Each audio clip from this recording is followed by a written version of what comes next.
Can you give me Got one it. second? Okay, we are Live. streaming on YouTube, Tina. Yep, okay. Okay, very good. Well, we're going to get started here. Good evening. Today is Monday, January 25th, 2021. Welcome to this evening's regular meeting of Oregon City Council. Let's begin tonight's meeting by reciting the Pledge of Allegiance. I pledge of allegiance To To the flag of of the United States of America and to the and to the republic for which which it it stands, stands, One one nation, nation, under under God, God, God, indivisible, indivisible, with with liberty. liberty and and justice. justice for all. Thank you. Ms. Evans, would you please take a roll call of council for attendance this evening? Mr. Davish, Here. Mr. Horniak, Here. Mrs. Paula, Here, Mr. Reeves, Mr. Seaman, Mr. Wallenczak, Here. Mr. Zale. Here. Thank you. Mr. Reeves, Councilman Reeves did contact me today. Let me know that he does have a conflict with work and would not be able to attend this evening.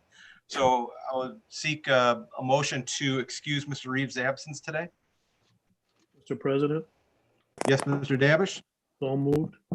Thank you, Mr. Davish. second, Second by Ms. Pollitt. Council, any objections? Here, no objections. Mr. Reeves is excused from council meeting today. Tina, did Jim respond when you called his name, or is he out also? He did not respond. I have a Jim Guest out there, but I don't think that's him. Okay. Well, he will be joining us. He has not contacted me today, so I'm assuming that Jim will be joining us at some point in time. Okay. Also joining us are Mayor Michael Safarian, City Administrator Mr. Michael Beasley, our Building and Zoning Commissioner Mr. Jim Gilmore, Finance Director Ms. Darlene Huntermark, our Fire Chiefs Mr. Mark Mullins and Jim Wolf, our RT Coordinator Mr. Alex Schultz, Law Director Melissa Popora, our Public Service Director Mr. Paul Roman, and our Police Chief Mr. Brandon Began. Council, the first order of business would be the approval of the meeting minutes from the January 11th, 2021 regular meeting of council. Can I get a motion, please? So moved, Mr. President. Thank you, Mr. Horniak. second, Second by Mr. Zale. Council, any objections? Hearing no objections, the meeting minutes from the January 11th, 2021 regular meeting of council are approved as submitted by Ms. Evans. Council, we do have a public hearing this evening. The public hearing is for the application of the SUE 16419 for a special use in a C5 zone district for the purpose of erecting a multi-family housing on the properties described as parcel number 44-24944 and parcel number 44-25031. The applicant is Henry Glitz for owner Val V LLC. The location is 4050 Navarre Avenue and 900 South Lallendorf. At this time, I'll call the public meeting to order. I'll open it at 7:07 or 7:07. And I'll ask Mr. Gilmore to give me a brief overview or give council a brief overview of the SUE application. Mr. Gilmore? Thank you, Council President. Alex, if you could put up the slide, the colored slide that shows the site plan.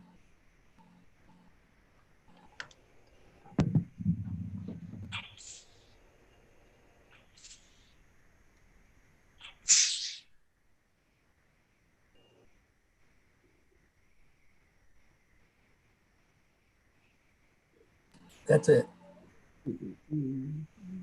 Okay, so this, as was stated before, this is a C5 zoning, which is Navarre Avenue, which allows commercial development such as retail, hotels, motels, let's see, just professional offices and that kind of thing. Now, they're asking for a special use in order to put multiple family dwellings in here, which is not allowed in the C5 zoning. And we prefer using this special use technique only to allow us to put additional safeguards in to protect the public. So with that being said, the whole site, including the commercial up to the north, is 27 acres. The special use is 18.46 acres. It went to the Plan Commission twice. It went back, it was heard the first time. There was some suggestions made, and then they came back, and those suggestions were accomplished. The requested a 50-foot rear setback as it abuts the residential property with a 20-foot buffer, and that buffer would have a mound of 3 foot, and they accomplished that. They also were asked at that time to locate the garages to the north of those buildings, and this would further buffer the intensity of traffic from the neighborhood by having all the traffic in front of the units, which as you can see on the site plan, there would be nothing behind. Okay. So typically the commercial use is more intense than a residential use. The reason being is that you would have deliveries, you would have a number of cars going in and out, where the residential is typically less intense. So we are going to have 14 buildings with 18 apartments to each building. They're going to be 3-story. There's going to be 252 units altogether, and there's going to be approximately 100 garages. As I stated before, we have a 50-foot setback from the rear with a 20-foot buffer. We have 100-foot setbacks from both Navarre and Lollendorf. Let's see, is there anything else that I wanted to mention? I think that's about it. I'll answer any questions that anybody has. Okay. At this time, I would ask Mr. Paul, Dallas Paul, to give us an overview of the project. Mr. Paul? Thank you, Mr. President and City Council. And I also want to thank the patience of the City of Oregon in this project due to the COVID-19. You've been so gracious as to,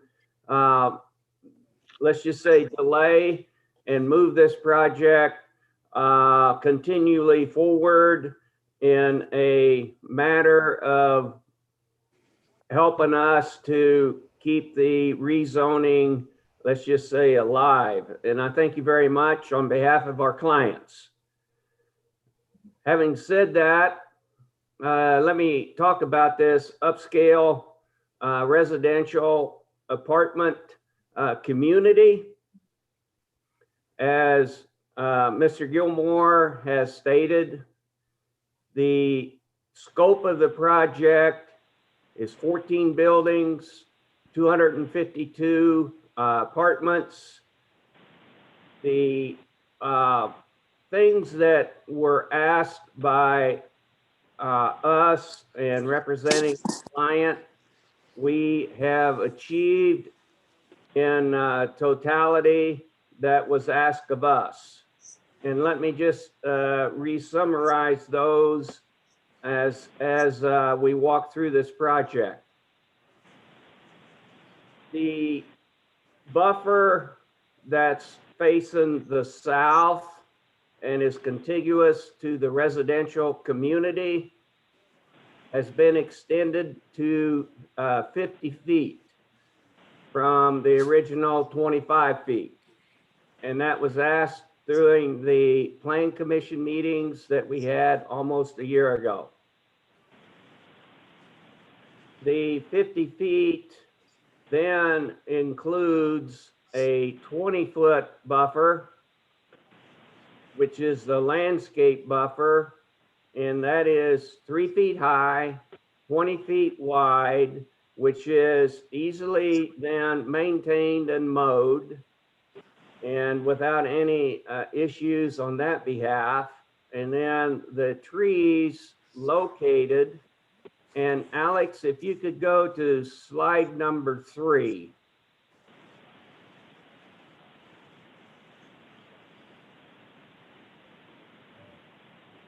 This is my slide 3. Which one are you looking for? I'm looking for the landscape profile of the This one? buffer. This one? Yes. Thank you, Alex. That shows the tree being planted on top of the 3-foot buffer, which at inception, at planting, will shade and cover and buffer the first floor of the apartment building that is contiguous to the residential community. You'll see the 50 feet there with the 20-foot easement or buffer, and then the tree planted. Now, if you go to the next slide. Back it up. No, not that far. No. Which one are you going for? Get back to the one that I was talking from. This one? No, the next one that shows the landscape. All right, this one shows the landscape being planted at the originality. And then the second one that shows the planting at maturity, which is, I think, is the next slide. Yes. That shows that the landscape then will cover the first 2 stories of the apartment buildings as they are built.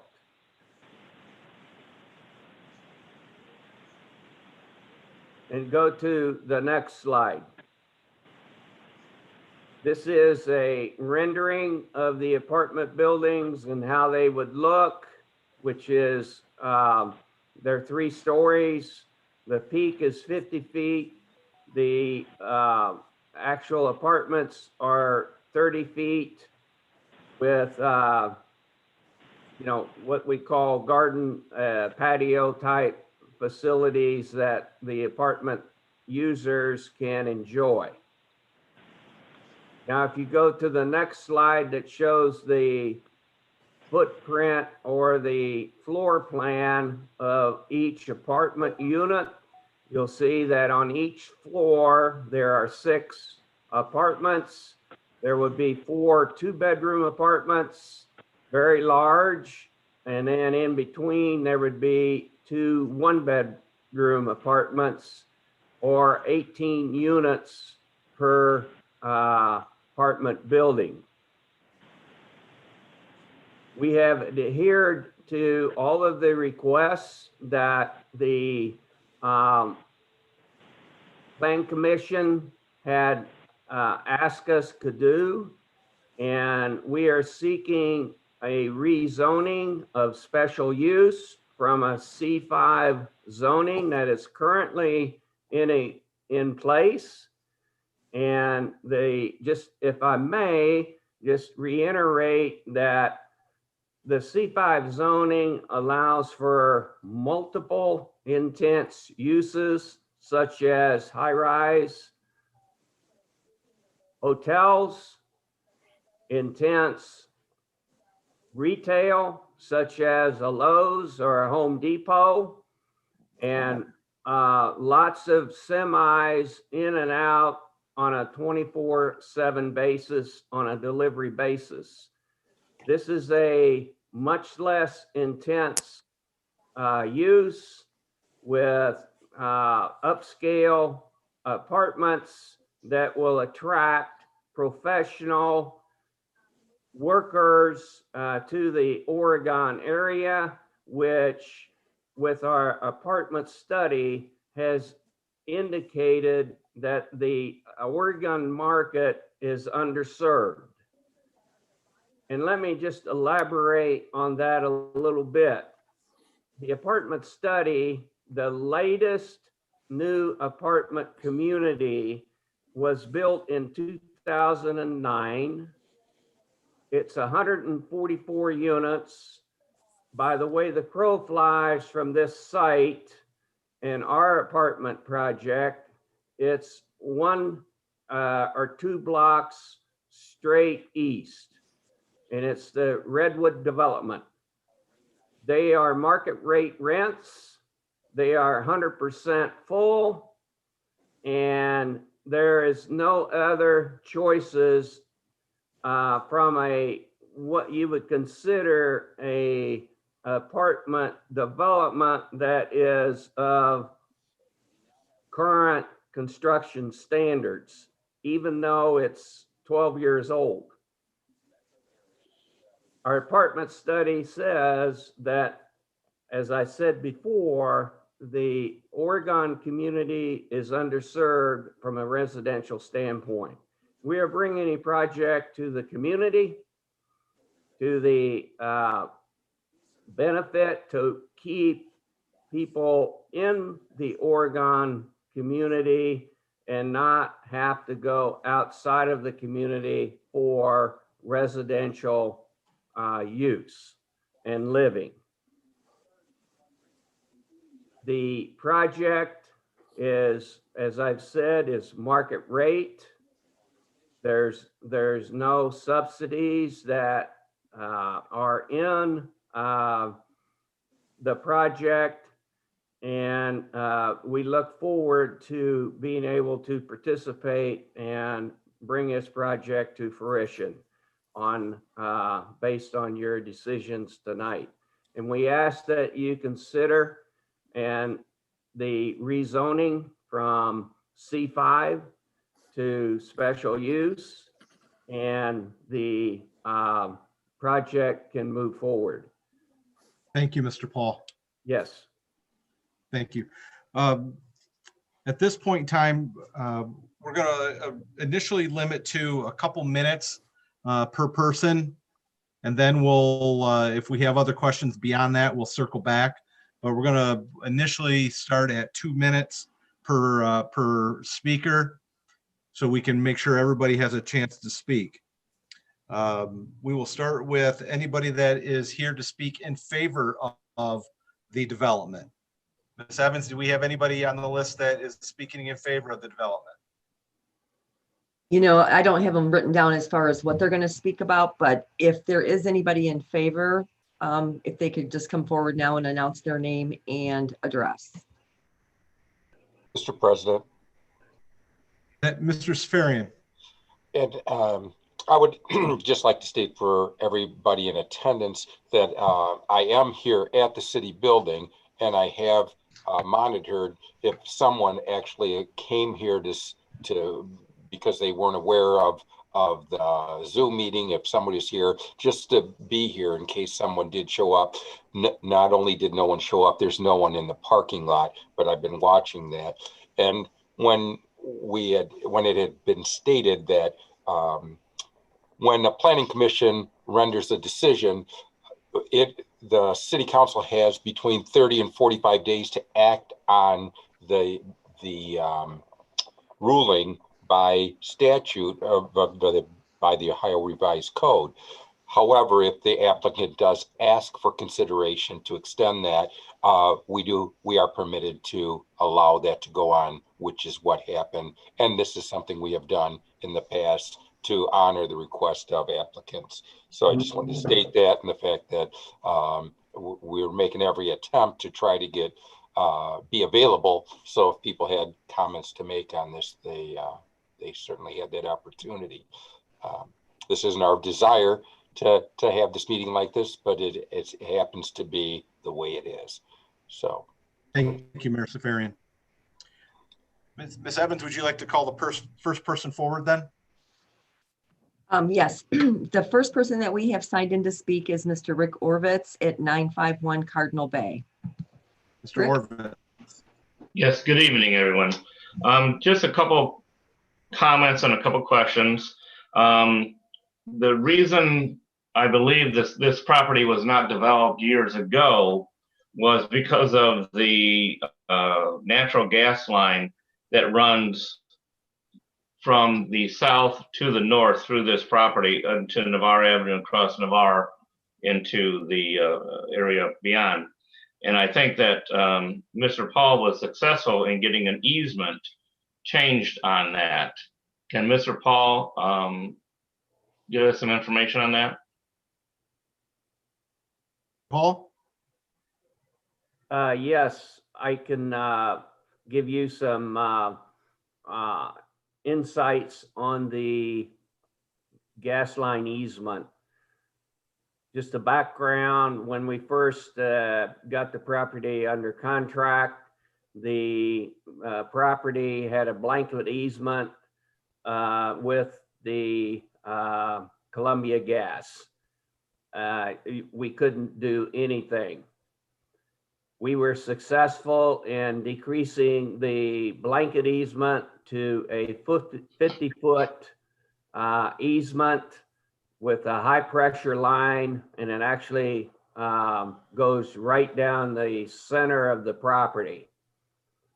Our site plan has recognized that easement, and our main access along and in the property from a street standpoint is on top of that easement, which we can do with the permission of Columbia Gas, and the easement that we have achieved states that. So we're not building on that easement. We can't build on it, but we can drive on it and park on it. And that has been achieved, and that is right in the center of the site. Thank you, Mr. Paul. There looks at the site plan, it looks like one of the apartment buildings on the south end of the proposed development is pretty close to that pipeline. How far is the edge of the building to the center of the pipeline? I see what you're saying, sir, and I can't tell exactly how many feet it's off the pipeline, but we cannot build inside the pipeline. We can park in it. So it has to be a distance from that easement line. I agree. I guess one of the things that was brought up at the planning commission there again was this high pressure gas line, which has been in existence for numerous years at this location, and having an apartment building within, I would say, by the drawing, it looks approximately maybe 30, 40 feet away. And I guess that was just one concern that I had. And then I had another question for Mr. Paul, if I could. Your drawing shows that you have 14 buildings in the south half of this development, and you're saying the scope of the project is 14 buildings. Is not the scope of the project more than 14 buildings, or I mean, obviously you're just starting. A project like this size would have a beginning and end, and it would take, more than 1 year to get to that. What is the total number of buildings on this lot? Well, let me, and that's good insight on your part, sir. Let me elaborate on that. What you see as far as buildings on the site plan is what we call our phase 1 of the project. The second phase, which you see up on the right-hand corner, is a detention area for water retention or detention. And then a vacant area and that will be phase 2, and will have to come before the Plan Commission and City Council for approval of phase 2 site plan in totality. I cannot answer how many additional buildings will be added to phase 2 when phase 2 kicks in, but in all fairness, that's probably 2, maybe 3 years away. Do you propose to do the commercial development in between the phases of the apartment buildings? We are marketing the commercial part of the project in front, which fronts Navarre Avenue. And if we get substantial uses, we would do the commercial concurrently with phase 1. Okay, and these obviously are going to be brand new, very beautiful 50-foot tall structures, very visible. Was there ever any consideration to doing phase 1 close to Navarre Avenue for drive-by visibility, and also to have it close to your commercial development where possibly the residents would be using the commercial development that would be going in there? No, the commercial development on that fronts Navarre has always been set, and then coming back with the site plan and the ingress egress off of Lollendorf Road, it lends itself to start with the phase 1 at the south end of the property. Okay, I probably have used up my 2 minutes, so I may. Thank you, Rick. They were good questions. I will mute myself and listen to the rest of the meeting. Thank you. Thank you, Rick. Ms. Evans, would you like to call the second person to order? On the list, I have Deb and George Matthews at 941 South Lollendorf. Mr. and Mrs. Matthews? Hi, thank you for having us. I don't really have a lot of questions. I just want to voice my concern that, we are against this. We live almost directly across from the entrance on Lollendorf. I'm worried about the landscape buffer for our side. It doesn't seem like there is any. It does seem like if you're going to have 352 units, you are going to have a lot of traffic right there. So that's one of my concerns. Another concern is, and I know it was spoken at the meeting that we had last time, was the amount of crime, and there's statistics for, both sides, pro and con. That's a concern. I'm concerned with the height in between all the nice subdivisions. I mean, that's a reason why a lot of people from other areas move into Oregon, is into nice subdivisions. I'm also worried about the new administration that just came in, and could these apartments possibly become Section 8 housing? I mean, yes, they're very nice. They're good for a few years, and you know how things kind of go downhill from there. I lived on the east side. I've seen rental properties. I've lived next to them. I see how they change the whole environment, and that's my big concern with this whole development. I'd rather see just maybe 1 unit apartments like Red Cedar. I mean, that seems like that is very appropriate. It's very appealing. It looks appealing. It seems to kind of blend in with the subdivisions. So those are just some of my concerns. I don't know. Thank you. Do you have any questions you want to address to Mr. Paul, or you want to hold those and reserve those for later? No, I'm done. Thank you. Thank you very much for your time. Ms. Evans, would you like to call the next person to speak? Your mic is off, Ms. Evans. Oh, I thought I hit it. There you Is that go. better? Thank you. Yep, thank you. Okay. The next person on the list is Holly Myers at 925 South Lollendorf. Ms. Myers? Yes, good evening. Thank you. A couple questions first before I make my comments is I'm trying to understand by looking at this graph where it looks like the road comes in is right at my house. If there was the condos, this is on Lavendorf, the condos, I am the second house. So is that where the road to the entrance of this is going to be? That's Kathy, that's them. She's right by it. It looks like it's between the second and third Yes, house. which is, yes, my house. I mean, I've lived here for 27 years next month, okay? One of the original people that moved into Park Galande.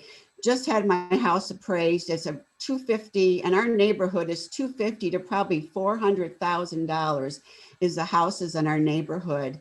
And to look at, you talk about upscale. I mean, what are we talking upscale? Are we talking $2,000 a month, $3,000 a month? So we do keep out what the previous speaker talked about. I have definitely a concern with the amount of people, the amount of buildings. And to me, I see our housing in the Cardinal Estates and the Park Galande rates just go down. I mean, let's say I moved here from another end of Toledo just because of it's a nice area. I agree with the last speaker a lot.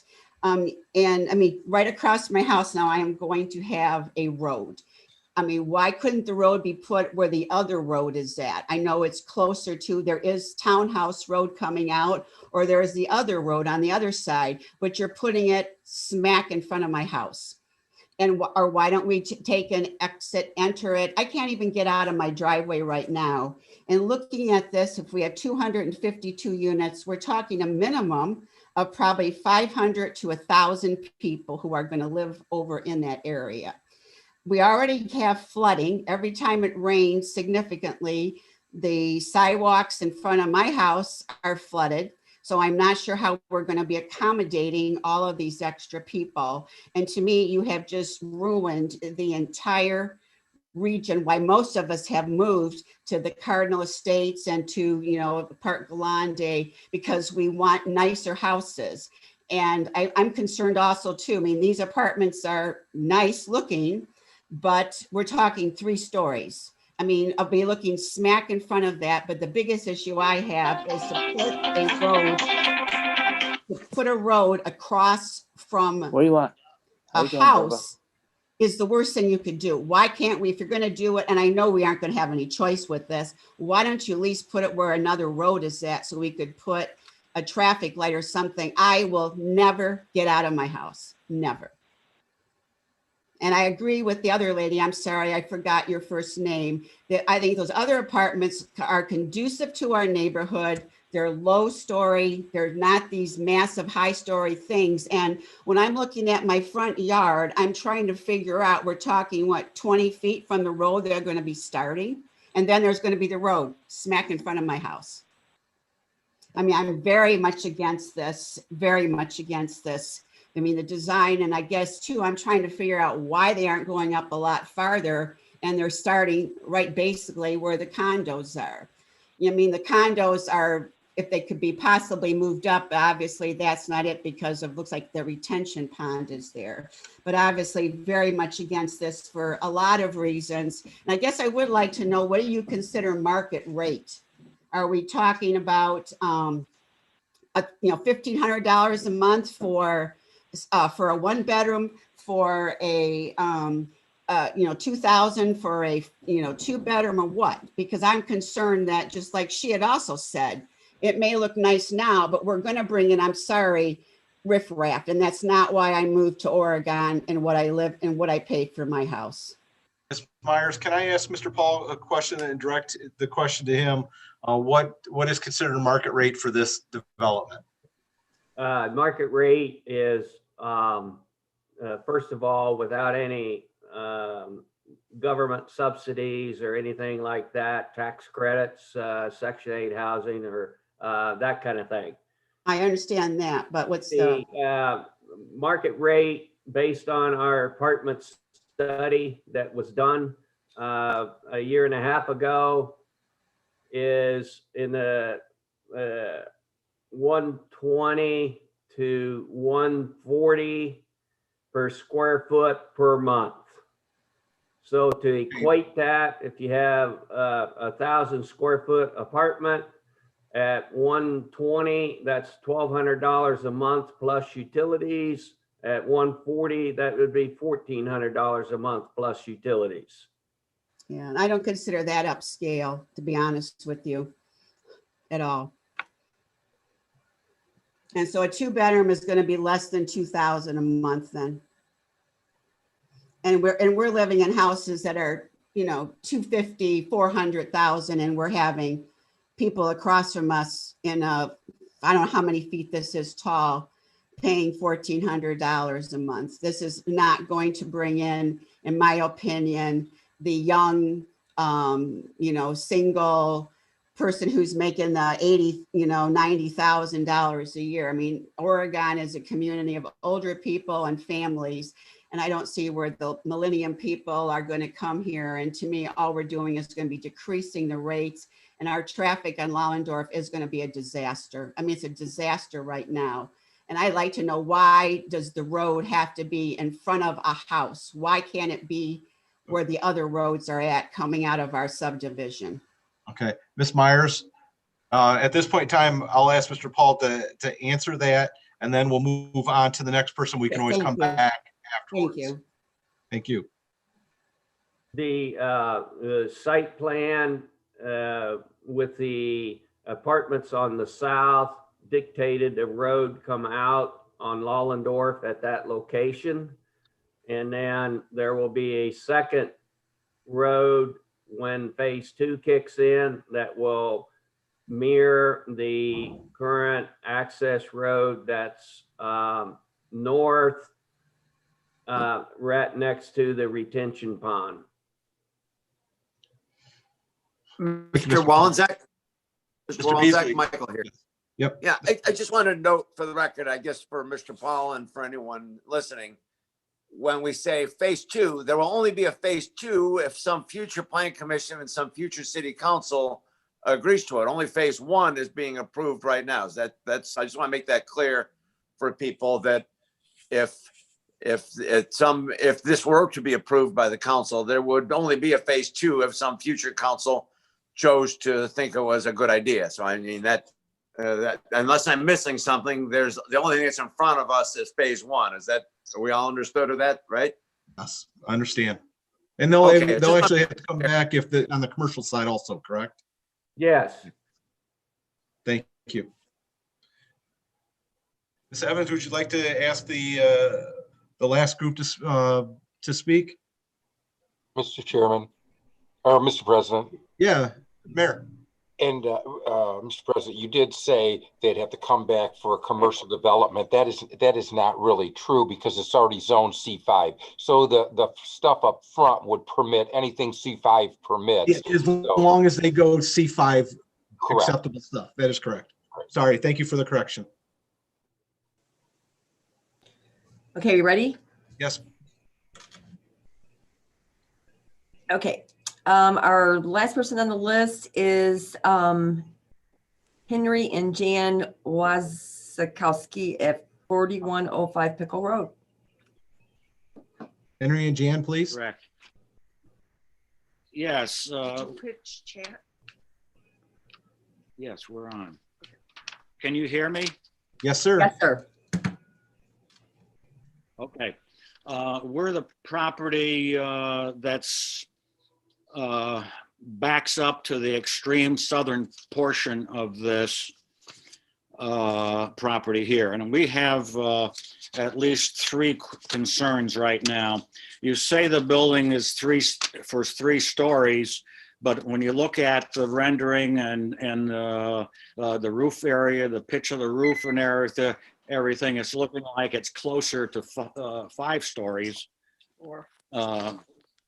If you were to include the attic area and everything to the peak of the roof.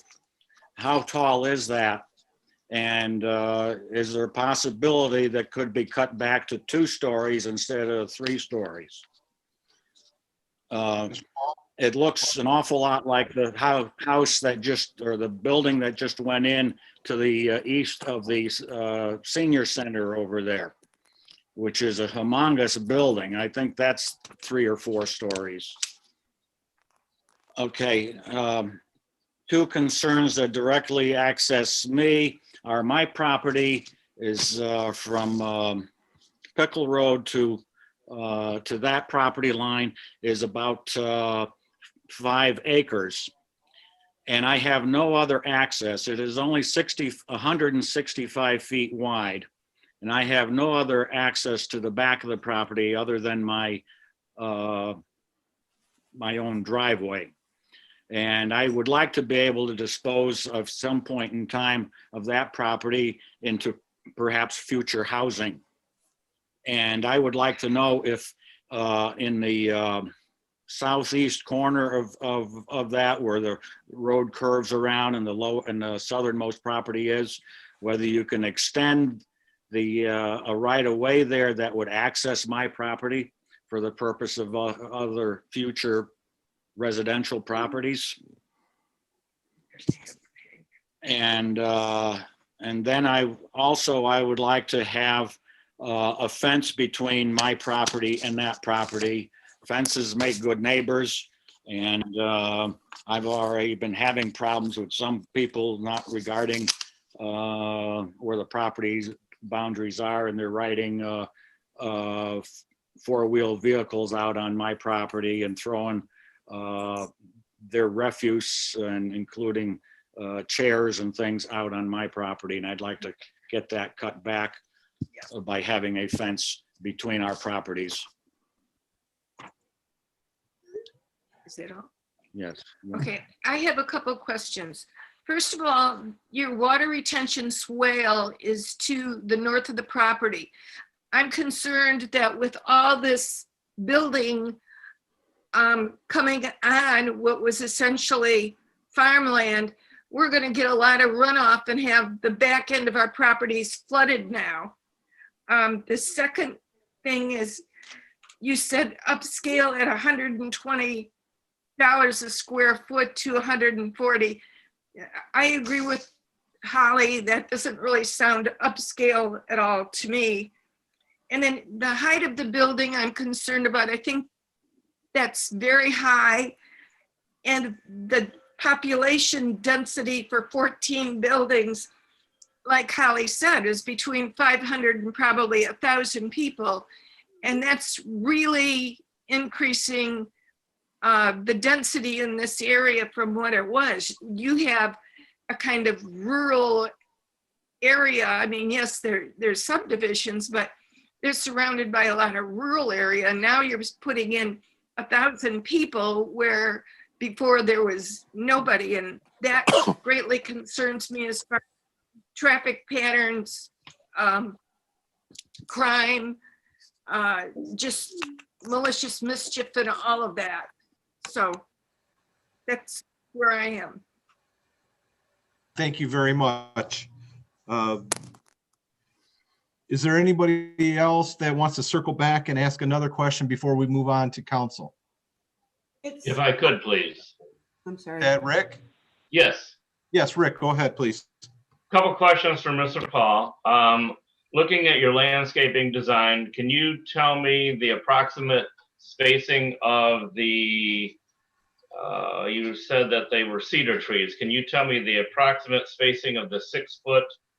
You said they'd be 6 foot tall in when they were planted. And can you tell me the spacing of those, please? Well, the spacing in the beginning, I'm not exactly sure how far apart they would be, but the goal, as illustrated at maturity, they would screen the apartment buildings, so that the trees have to grow together and at maturity, and that would be in 2 to 3 years. Okay. Oh, okay. So the cedar trees would mature in 2 to 3 years? Yeah, they would be fast growing trees. I'm not sure exactly. I'm not a horticulturist, if right, you will, but in a reasonable time. Okay. Well, we won't hold you to the 2 to 3 years, because I think that's probably a little aggressive. Yeah, that's a lot of Miracle Grow on there. Lallendorf, at the previous meeting, there was talk of possible sidewalks going on Landorf. Was that ever determined that there will be or not? Yes, on the site plan, you will see a 5-foot sidewalk that parallels Lollendorf on our side. Okay. And I guess one last comment. It's not so much of a question as a comment, and I did allude to that previously.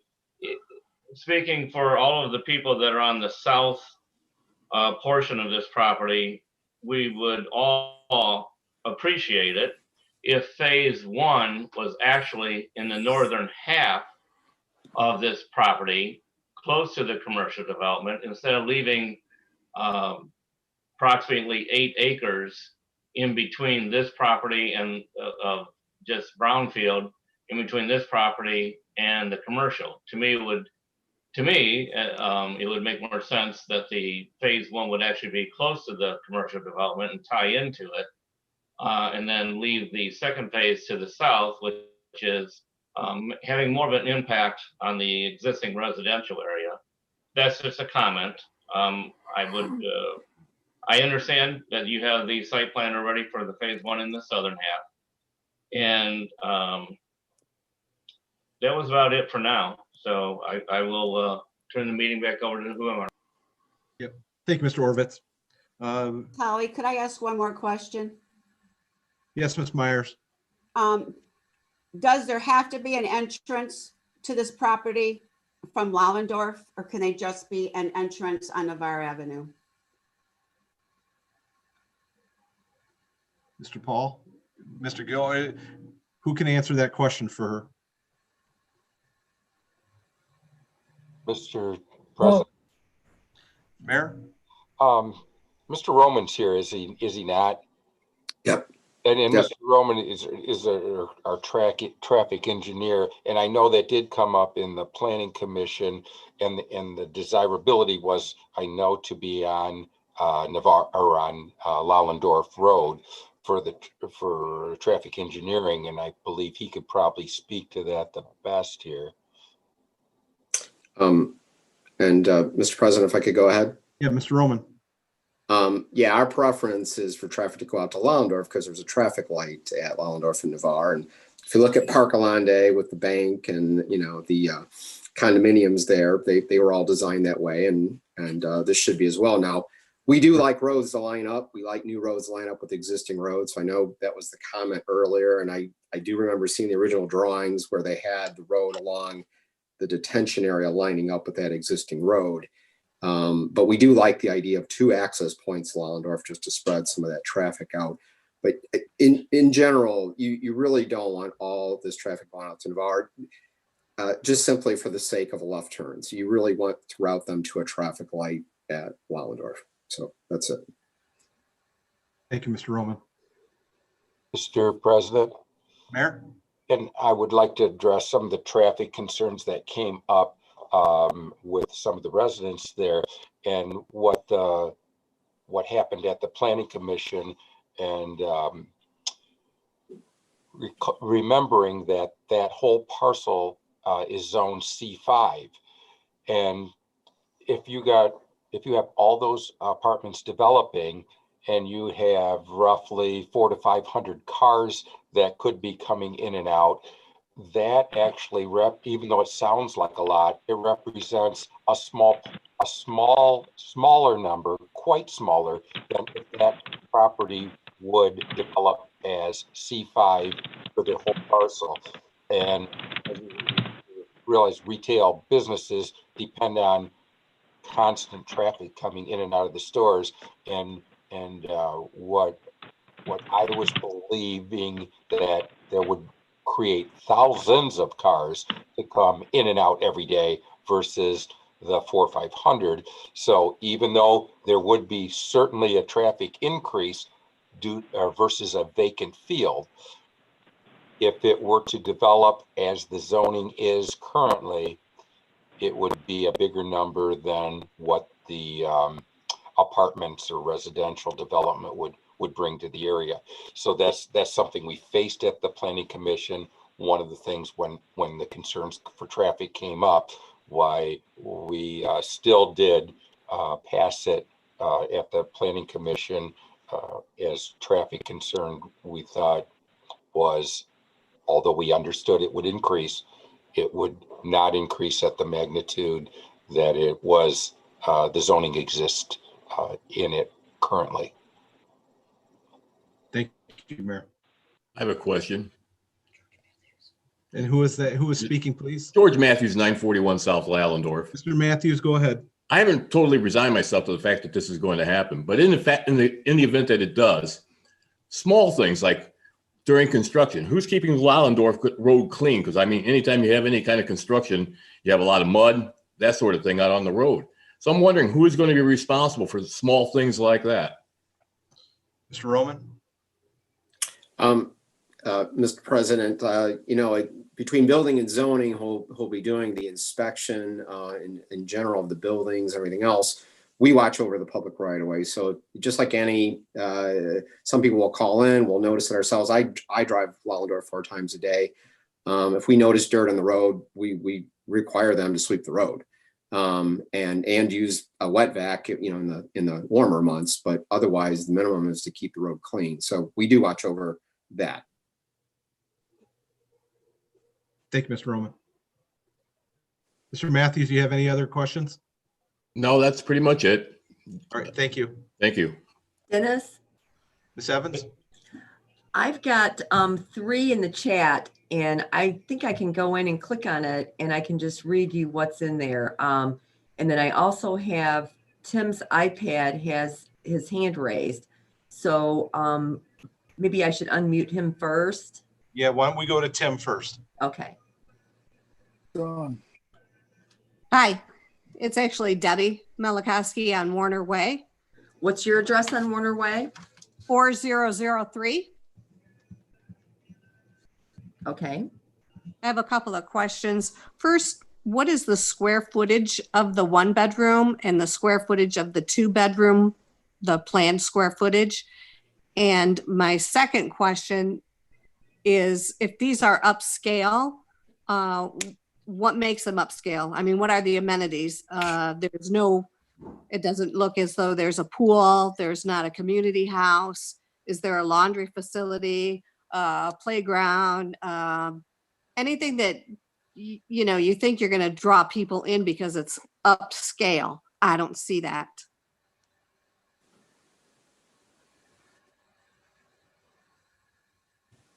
Mr. Paul? Yes, those are good questions. The 2 bedrooms as designed are in the 1,150 square foot dimension. The 1 bedrooms are 850 to 900 square feet. The amenities are, you mentioned laundry facilities. They will have washers and dryers inside the facilities provided by the building. It will be professionally managed on site. We will not have a swimming pool or a community activity area as designed at this time. So if the 1-bedroom is 800 square feet, so now you're talking that the rent, if you said was $100, then we're not at the $1,000 mark for a 1-bedroom apartment, are we? Now I said $1.20 per square foot. So Right. 800 times $1.20 is $1,000 a month. And for what? I mean, I can go down on Front Street right now to those apartments and pay that for a 1-bedroom with loads of amenities. That's what's bringing the young millennials in, not this. This is nothing. So I don't know how you're going to charge $1,000. Who's going to pay that for no amenities? We're going by what our apartment study has given us as far as the Oregon market.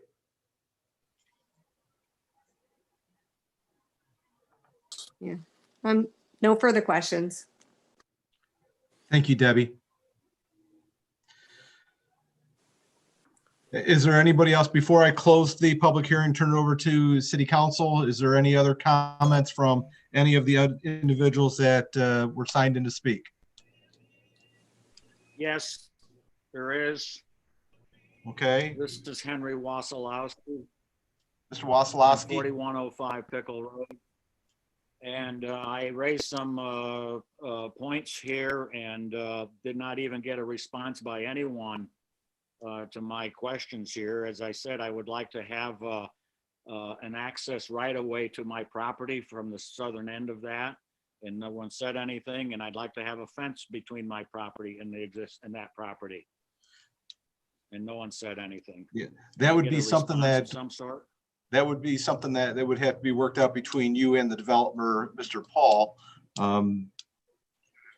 Currently, how do you access your property in the back now? You would go through the field and to access that back property? From my house, from my house. And Okay. right now I have a farmer who takes care of it for me, and he wouldn't be able to get his equipment here through my driveway. Yep, I understand. And my driveway would be too narrow for his equipment. So I would need to have an access right of way put into their plan and their deed. That should I be, want to use that in the next 10 years or so to sell off for housing, that I would have a way to access people. For an R2 zoning, I could probably put up somewhere around 6 or 8 houses in there. I'm not sure, but exactly, but I had done a calculation one time. Again, that would, Mr. Beasley, Mayor, Mr. Roman, help me out here. Do we have the authority to change the plan, and can we force in fencing and force in a roadway? Mr. President, Mr. Beasley. it would be up to the council to recommend or add a condition of fencing between the property and the adjacent properties as a condition. There are situations we can do that. We do that with. There's pluses and minuses to that. That's really, a question of aesthetics and style. Some people like the fencing, some don't, but that's certainly an option to the council.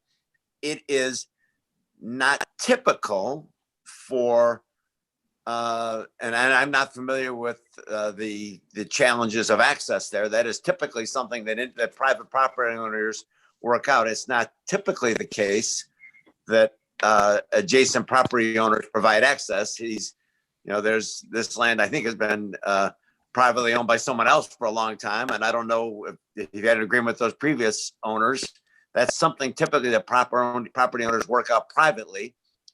Access in general is something, though, that we ask advice of Paul Roman's shop. We don't like landlocked parcels, and we do engage and think about those things. This is not an issue, though, that has come to my attention on this possible development yet, just for what it's worth. I hadn't thought about access to someone else's parcel. It's usually my job to make sure that I have access to the property I want to develop for myself, for my own property. The city, though, does a broader interest in, when practical, to do what it can to make sure that properties don't get landlocked. I mean, that's just kind of, those are the trade-offs we go there. I don't know if Paul Roman has any comments on it, but that's generally how we look at it. And Mr. President, can I speak? Yeah, Mr. Roman.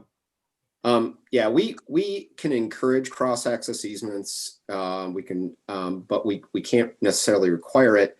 But where we prefer it is when it's east and west on Navarre. So if you recall the development that occurred up by the bank and up on Navarre there and to the east, it would have been nice in previous years if there would have been a common access so that you could work your way out to Lallendorf and then get to the traffic light. So here, I think I see the property to the west of this development, and that, we would encourage a cross access there. And Hank, I think for your property, I think you still have the gas line going through it, and it's likely you'll have to deal with the gas line similar to what Mr. Paul had to do. and to lay something out, but it really would come down to a negotiation between you and Mr. Paul's clients to work that out.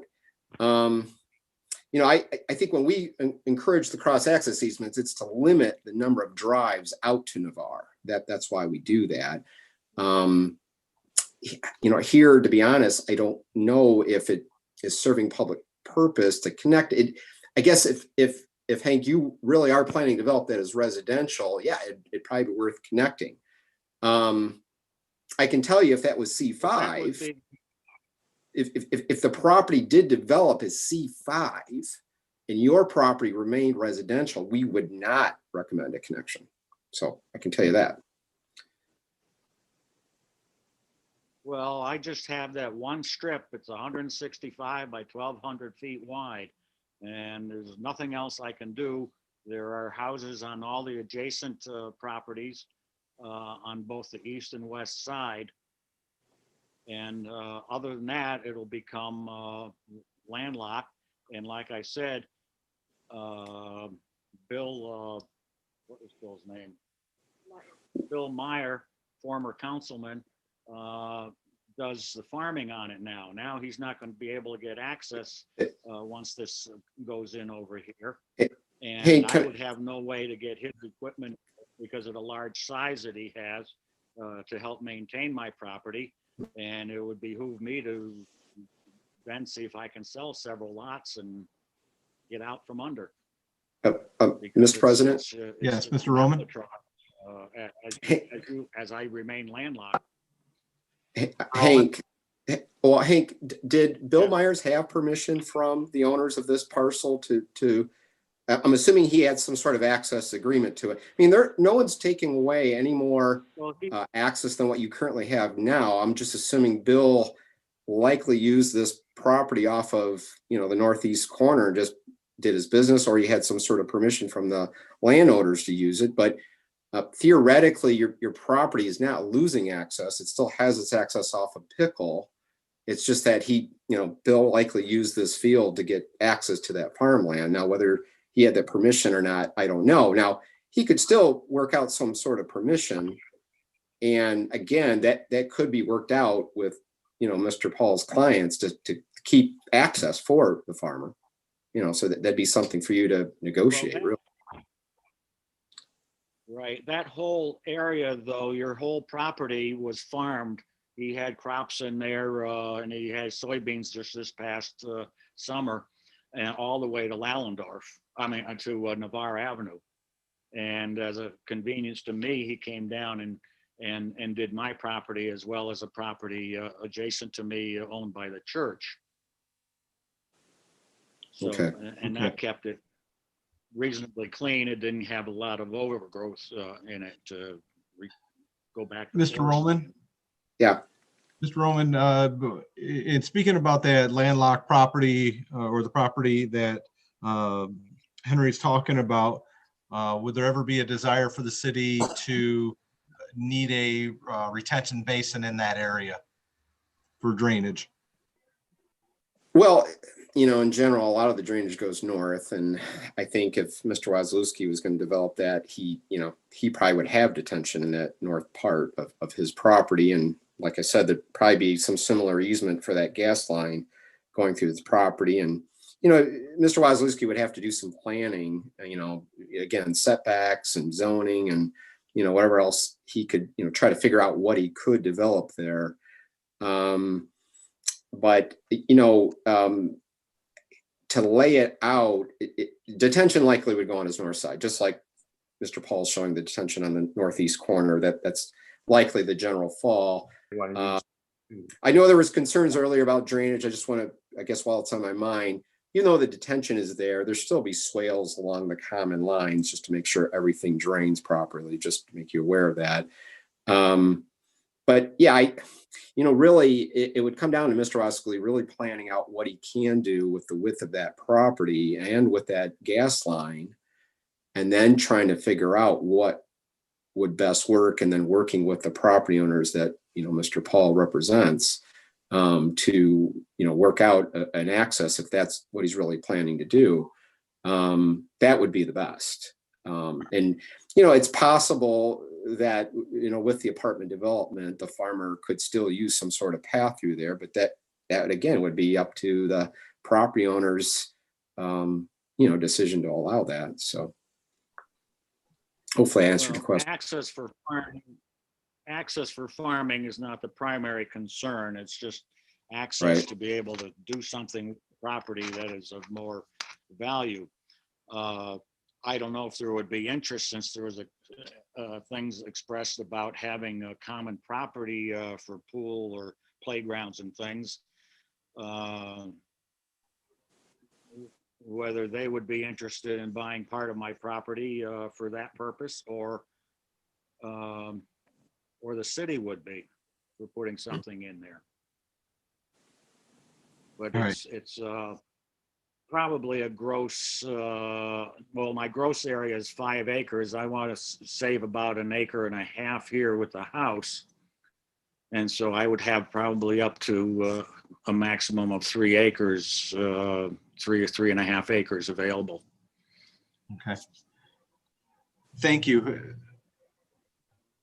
At this time, if we don't have anybody else that has signed in, or if there's anybody else that wants to comment, I'm going to read through some of the comments on the Zoom chat before we close the public hearing to get these on the record. Mr. Wallensack, my name is Maureen Weiss. I live at 923 Cardinal Bay and have recently just moved back home in Oregon and selected this house.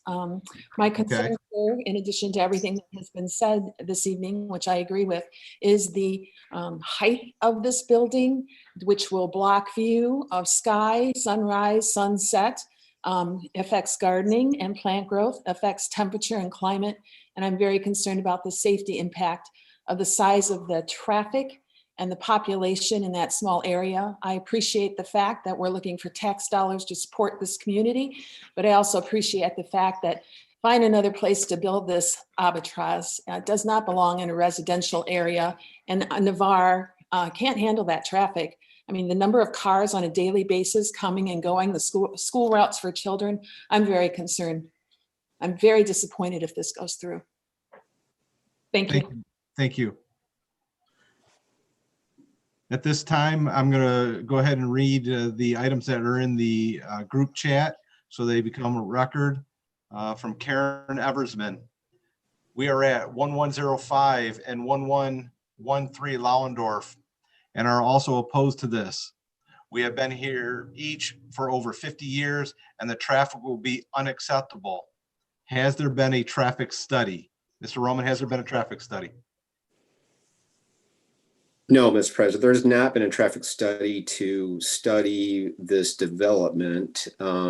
We've looked at certainly traffic at Lauendorf and Pickle, and we are likely not going to recommend any changes at that intersection. We do, as the mayor mentioned, the trips from a residential development like this versus a C5 development, and honestly, Walmart is C5, is way less than commercial development. Mr. Roman, if this was a C5 development, most of your traffic would be coming in and off of Route 2, not off of Lauendorf Road.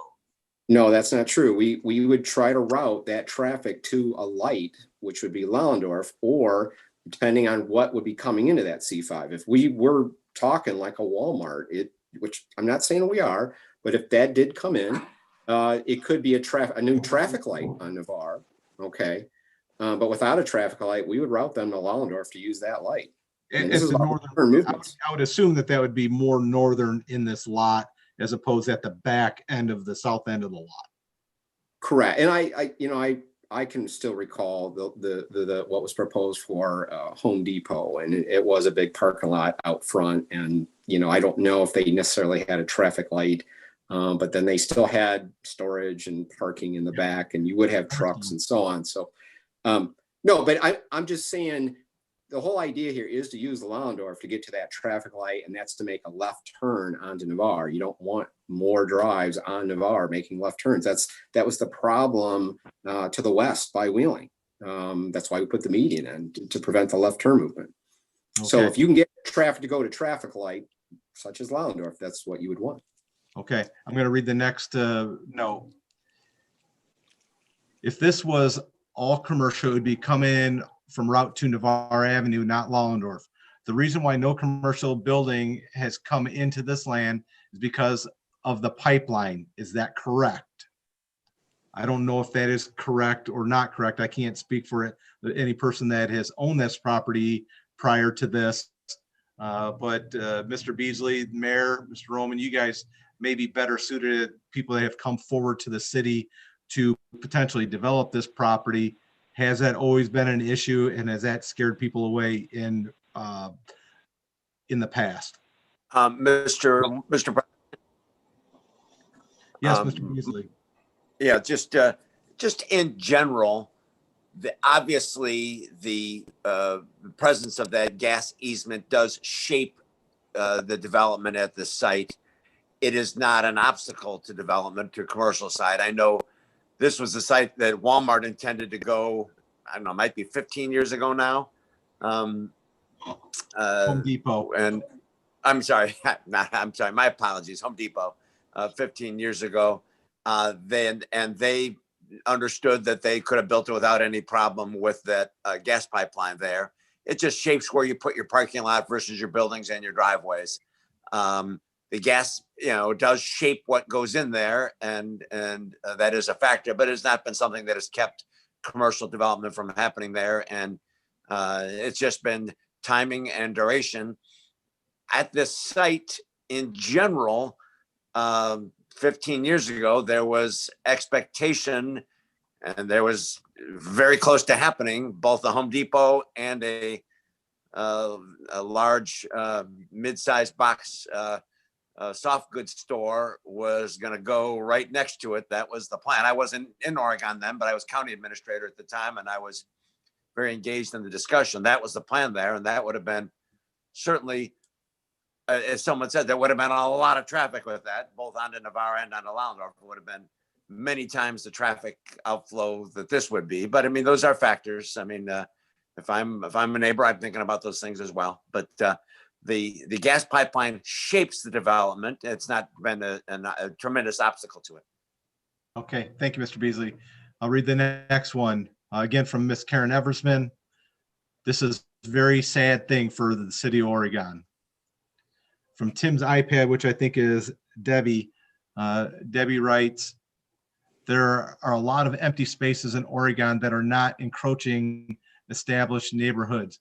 Why can't you put this somewhere else? Obviously, Mr. Paul is dealing with a person who owns the property that wants to develop on this property. Am I correct, Mr. Paul? Yes, sir. Yeah, so it's the owner of the property's desire to locate here because they currently own the property. And if I said something wrong, please correct me, Mr. Paul. No, that's correct. All right. The next one is from Holly Myers. Agree, terrible for our neighborhood, but it makes no difference what we say. It's a done deal. Find some other place in Oregon to do this. From Tim's iPad, which again, I believe is Debbie. This will bring down my property value. From Becky Noggle. We came to the meetings when they said they did a demographic study for the senior loss, and they are still not full. Still having flags waving that they are still renting. Therefore, their studies are not accurate. Does anybody know the current vacancy rate at the senior lofts?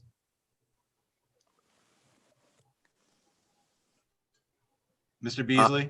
Mr. President, no, I do not know the vacancy rate. I do know that virtually every business that came online this year has slowed development and access. There's been lots less moving into developments like that during the COVID year. I will just know that from my conversations I'm having with all communities across the region. I don't know the vacancy rate in that facility at all. I haven't had a conversation with them about it as they go. So. Thank you. Again, from Ms. Karen Eversman, it amazes me that the neighborhood thoughts and concerns did not seem to matter to the council. To Ms. Eversman, I'll say this. This is the first time council has addressed this issue. This has come before the Plan Commission, not Oregon City Council. This is the first time that it's being addressed by the council. And I believe people that did come to the Plan Commission meetings,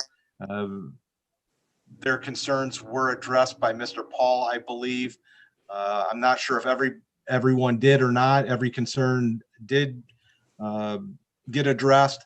That would have to be answered by people that were on the Plan Commission and Mr. Paul that took care of that. From Becky Noggle.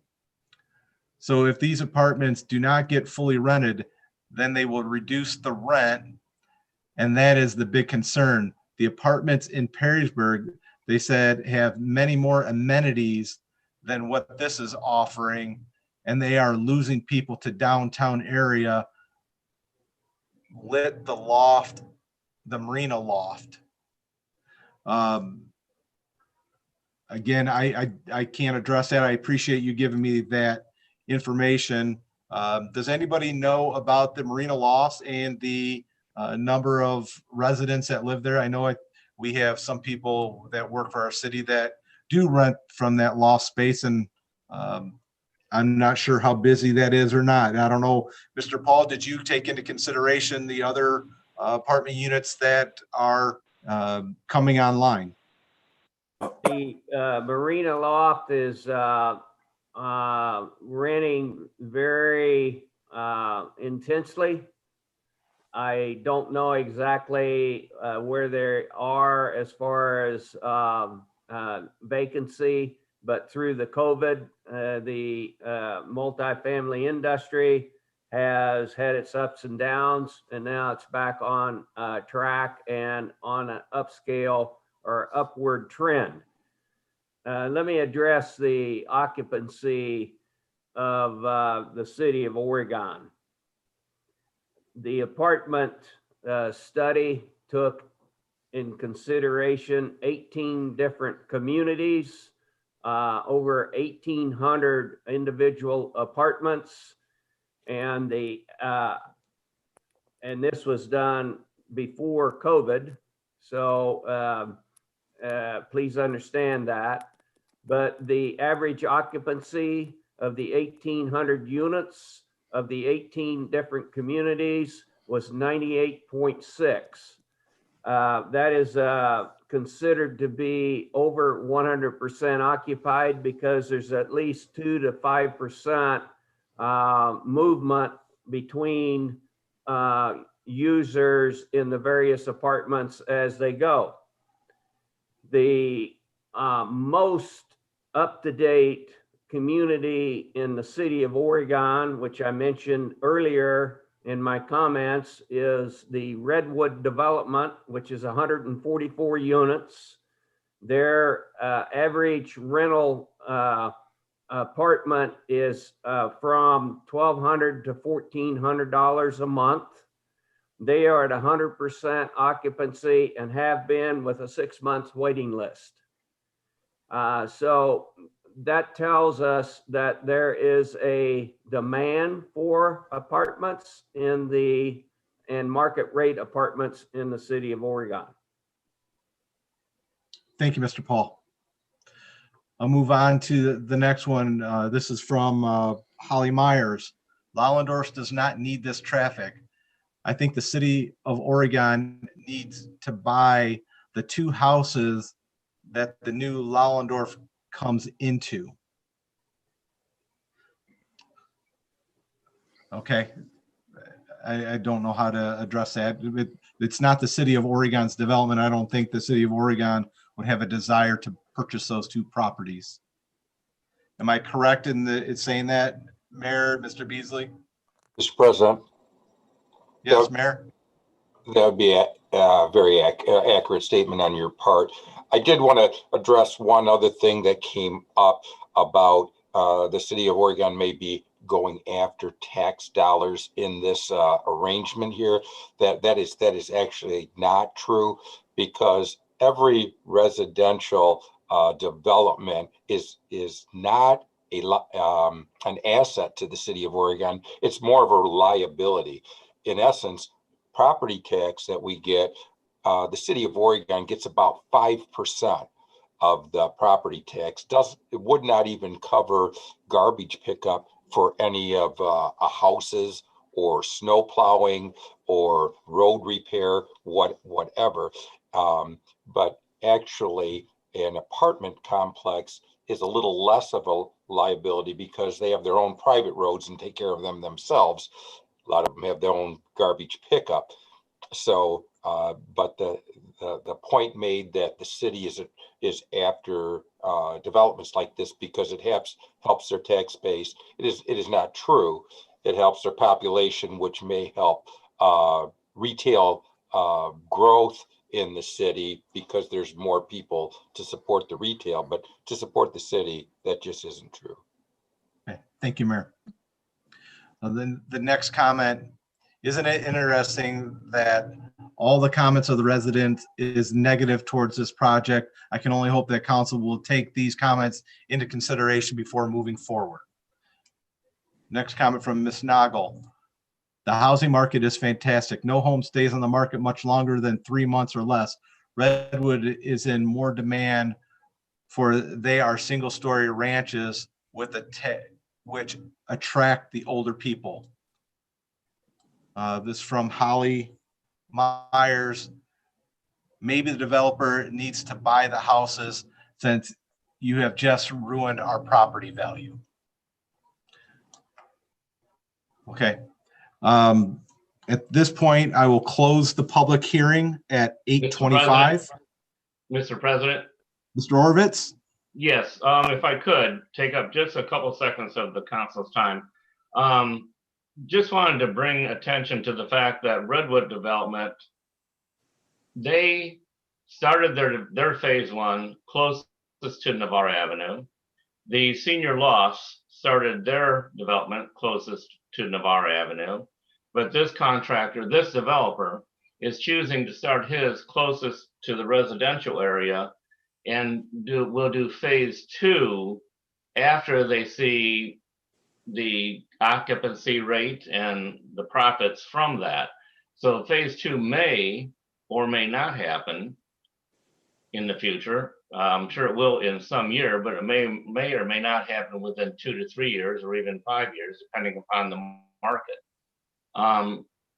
I understand that we are looking at the approval of the SUE, but does council have the power to put conditions that the developer would do the north half first? Is that because we're not doing a site plan review, we're doing a property. Mr. Beasley, help me with this just so I can, if I say things incorrectly, you can correct me. City council can put stipulations on any SUE that comes through the plan commission. I don't know if we can direct or force the development north or not, but we can put stipulations on and add them. It just takes a supermajority vote of council, I believe. Mr. Beasley, can you correct that, or can correct me if I'm wrong? Mr. President, the council does have the power to add conditions to, if the council were to choose to say to the, that is among the factors, and those, the location and shape and layout are among the things that council is allowed to consider in a special use permit. Where it's located on the side, all things are things that council is allowed to consider and make recommendations and take action. That's up to the council, up to the legislative. And Mr. Beasley, while we're speaking on this, since it did go through the plan commission, if council was to choose to turn this down, the number of votes that are required to turn this down, it would take how many no votes to turn it down? Simple majority. Simple majority. So since we have 6 people here, we would need 4 no's to turn it down. Correct. Okay. Yeah. Thank you. Mr. President. Mr. Orvitz. A question No, for, wait a minute. I No, don't it's, believe, yeah, because it would take 4 votes to pass it. that's correct, Mr. Mayor. I was just gonna chime in with it. It takes 4 votes to pass it. Pass it. Okay, thank you. Thank you for correcting me on that. Thank you. And then you are also correct. It would take, it's not just a super majority. It would take, it would take 6 votes, even though there's only 6 people present, because to alter or add conditions would take more than 75% or more of the total council, which is 5 point something, which they don't get a point something. So it would take 6 votes to alter it or So 6 votes to alter, or 4 votes to approve. Correct. Okay, thank you. okay, Mr. President. Mr. Orvitz. And Mr. Paul, correct me if I'm wrong, but you are, we do have a very motivated seller, and I do anticipate this property being developed. I don't have any doubt about that. You know, as far as the easement being changed for the Columbia Gas, I see this being a site that will be developed very soon. If not for this, then for something else similar to it, maybe, you know, single family homes, but nobody's looked at that angle before, I think, after the Columbia Gas easement has been changed. But Mr. Paul, you are a developer. You're not in the business of owning apartments. It seems like you will build them, you will get the occupancy rate up, and then you will look for a buyer to own them. Is that correct? My client is a long-term holder of property and does not sell. And can you tell us who your client is? It's Glitz Realty out of Akron, Ohio. I'm somewhat familiar with the company. How long have you been dealing with them? 3 years. Okay. And have you seen their other apartment complexes that they own? Yes, I have. Okay. I know they have some by the lake, and I think they have some further, you know, in town. That is correct.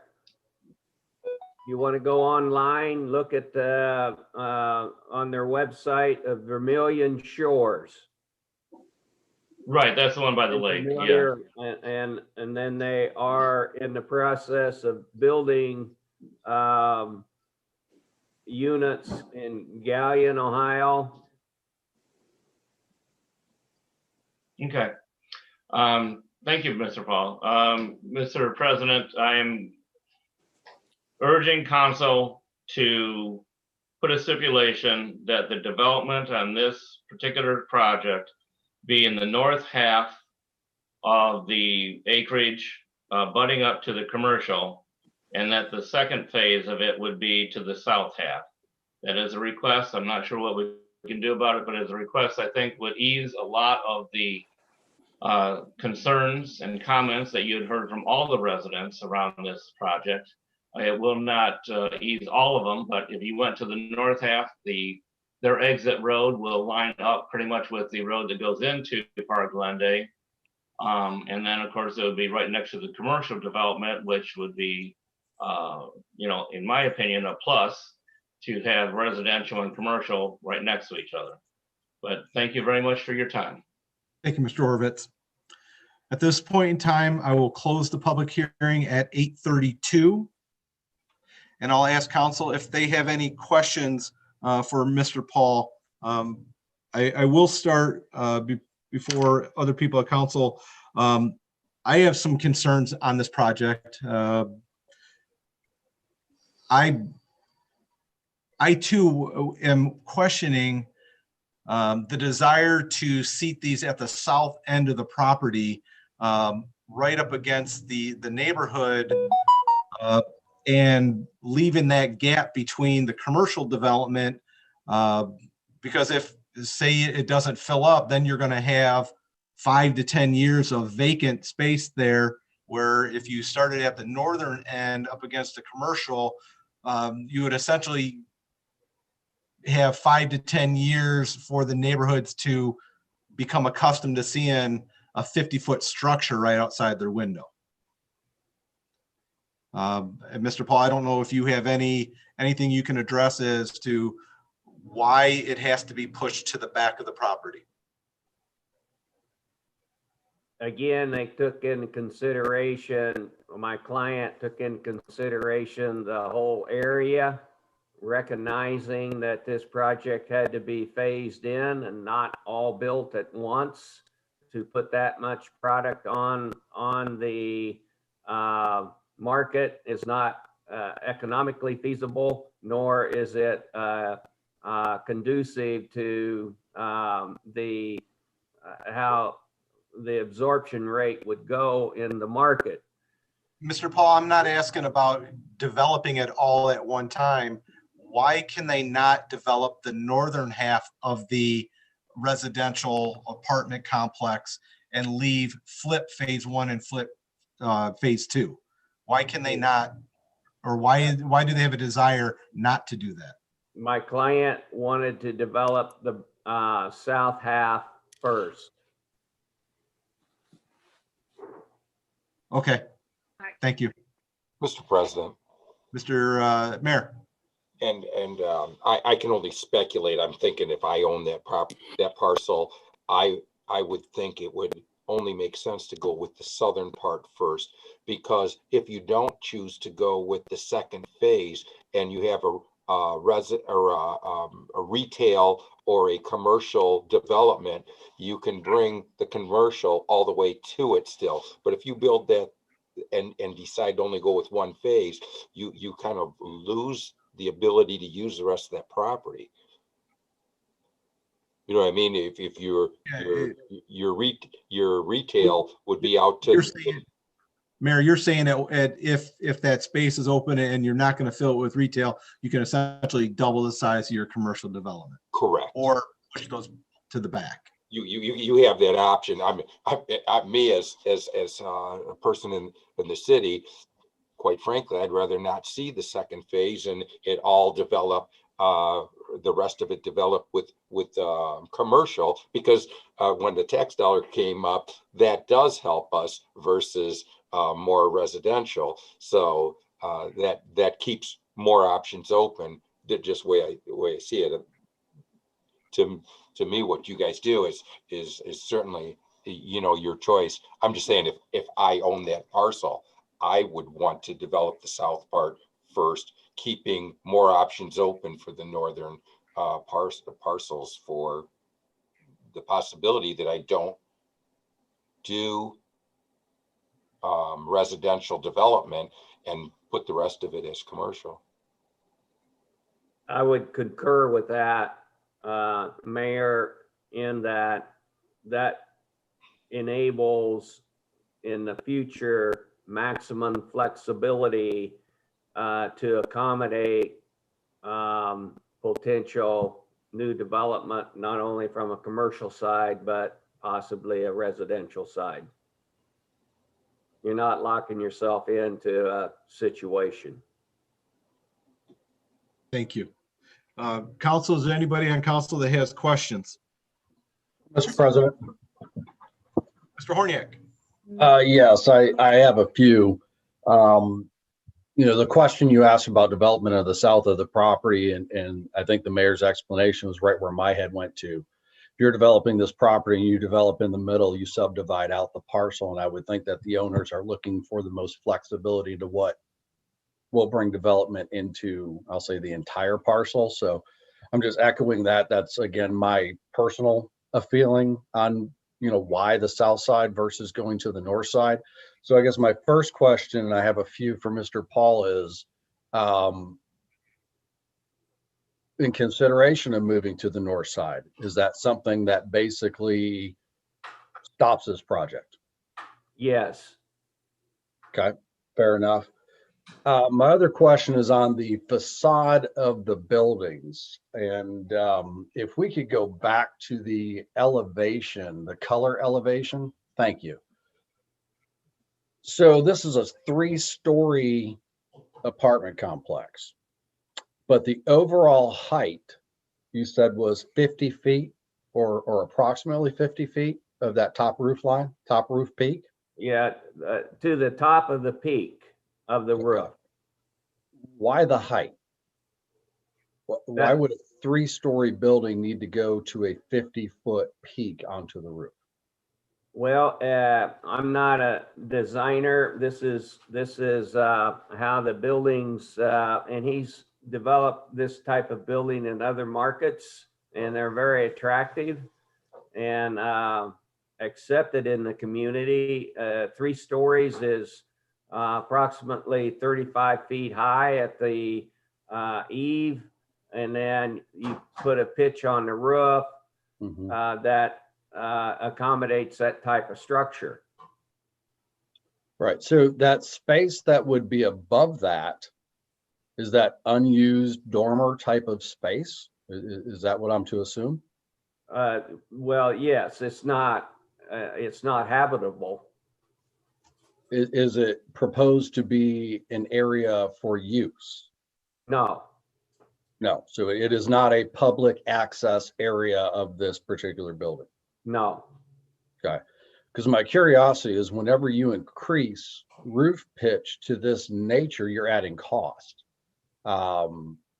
If it's truly aesthetic, that's an area that, perhaps dollars could be committed to some other things around the apartments. It just threw me as why the building's roof was so much higher than what would be a typical structure of this size. Well, we are trying to add a little character and not just a roof line, and that's why you've got different pitches and different peaks as on this profile. Okay.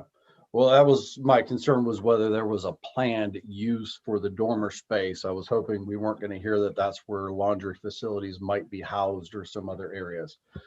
My other question is to one or two of the comments that some of our residents have made. We're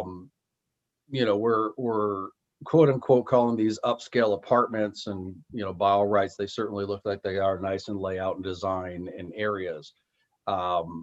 Knowing a little bit about the multifamily market development and building from that aspect of it, I think one of the questions really kind of caught my ear when we're saying we want to draw in the best and the brightest. I mean, that's always what every community wants to do. We want good housing, but we want a place where our people can find housing that suits what their current lifestyle needs are at the time.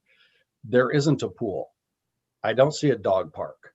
I'm looking for, if I were a 20-something person, and those may chuckle because it's been a while since I've been a 20-something person, and I'm looking for my first place, and I look at this, what grabs me about this? Outside of it's just not my parents' house, or I'm just not living with 4 other people and sharing a bedroom with somebody. What is it about this particular development that I, as a prospective apartment renter, looks at and gravitates to and considers it an upscale development? Well, just addressing the marketplace in the city of Oregon, you've got migration into the city of Oregon, and you've got a migration out of the city of Oregon with the jobs that have been created, and commend the city for creating that atmosphere. And that's north of 4,000 jobs in the last, I think, 5 to 6 years. And you can go through and name all the different projects. So to capture these people that are migrating in and out and provide them with a upscale type apartment, and the laundry room facilities are in each unit. They're marble, granite, countertops, big units, open units, and well received. Now, addressing the you say pool, I've worked with a lot of multifamily developers, and in today's market, the newer and upscale type units are getting away from the pools because frankly, people don't use them. They're just there. And they don't want the liability of what a pool brings, not only from the residents, but from the community and that kind of thing. The community house, weight rooms, that kind of thing, as this development matures, that will come. But you don't think that would be something you'd need to put in on the front side of development as an amenity to attract individuals to come to this? And that's a good point. I mean, you can spend the money, but in the city of Oregon, the absorption that we're looking at, we're going to start out with 50 units. And this is a 250 unit project for phase 1. So you know it's going to be a 2 to 3 to 4 year type absorption. And to spend that money up front is not economically impractical. Mr. Paul, and sorry to interrupt you, Stephen, your questioning. Mr. Paul, you just said you're going to start with 50 units. Are you going to start with a couple buildings and then build them as they fill, or are you going to put all 14 buildings out at once? No, it's going to be phased in, Mr. President. All right, so you'll build it, start building the second one as the first one builds. If it builds at an absorption rate, We would start out with 50 units. There's 18 units in a building, so 3 buildings. 3 buildings. Yeah. And where on the what would be the first 3 buildings that would go in?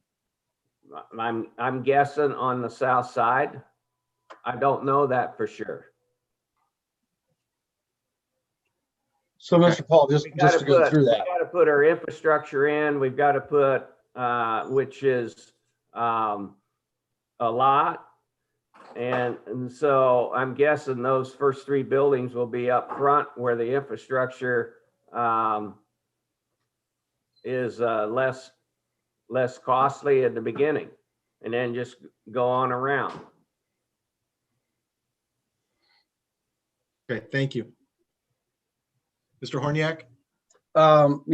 Just to follow up. So just to make sure I understand, Mr. Paul, what you're talking about with this.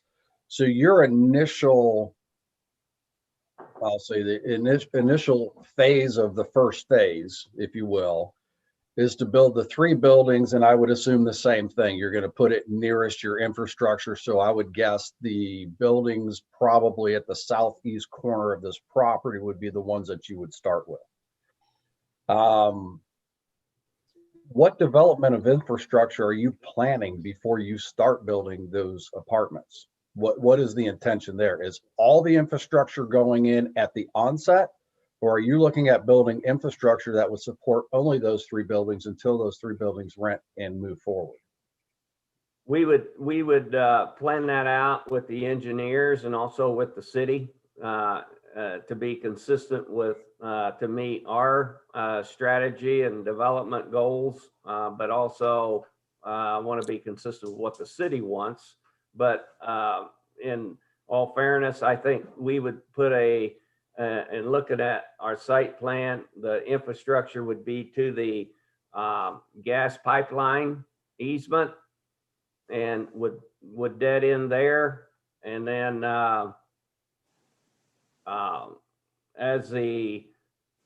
and that would open up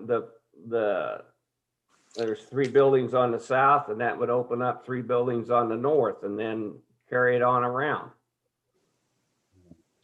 So in your initial phasing of this, and again, just to make sure I'm understanding exactly what is being proposed and asked, there will not be access off of Navarre Avenue in any way, shape, or form. Your initial phasing, there will only be access off of Lallendorf. That's correct. Okay. So moving or proposing the road in continuation of the existing road that's there. And I've got the aerial view on another screen that I happen to be looking at as we've been talking about this. So that would, I believe, be Townhouse Drive.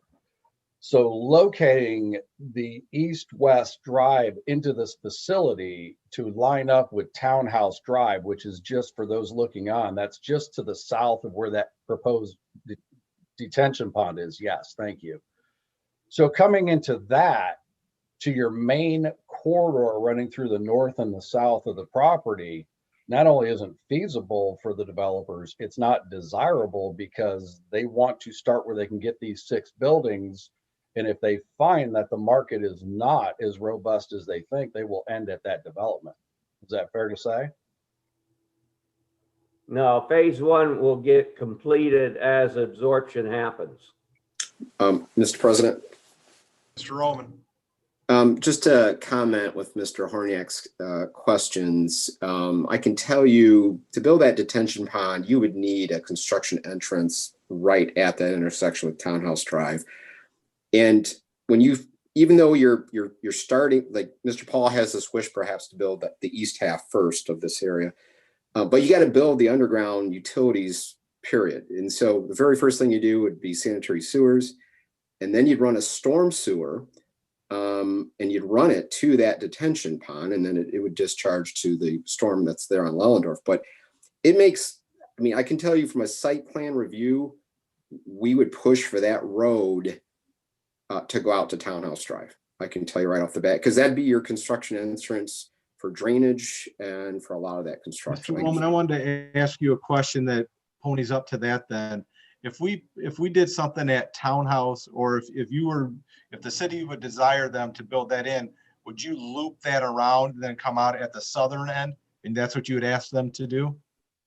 Yeah, I would ask our fire chiefs also from a fire egress, access and egress, what does our fire department desire? Yeah, you're right, Mr. Walensay. See, and keep in mind, this is your special use permit. It's not a site plan review. When we do a site plan review, it would include the fire chief, police chief, public service department, and that's exactly what we look at. We would make sure that they loop their water line to Navarre and between Lellendorf, so that it's looped. And like you said, for road, we like to loop the roads as well. So, but yeah, I can tell you that it would only make sense to make the road first go in by that detention area out the Townhouse Drive. I'm just saying, I think the contractor would prefer that, to be honest. So, well, and I also, along that line, the loop would need to be from a safety standpoint with your fire trucks and EMS and so forth, so you have 2 ways in and out. Yep.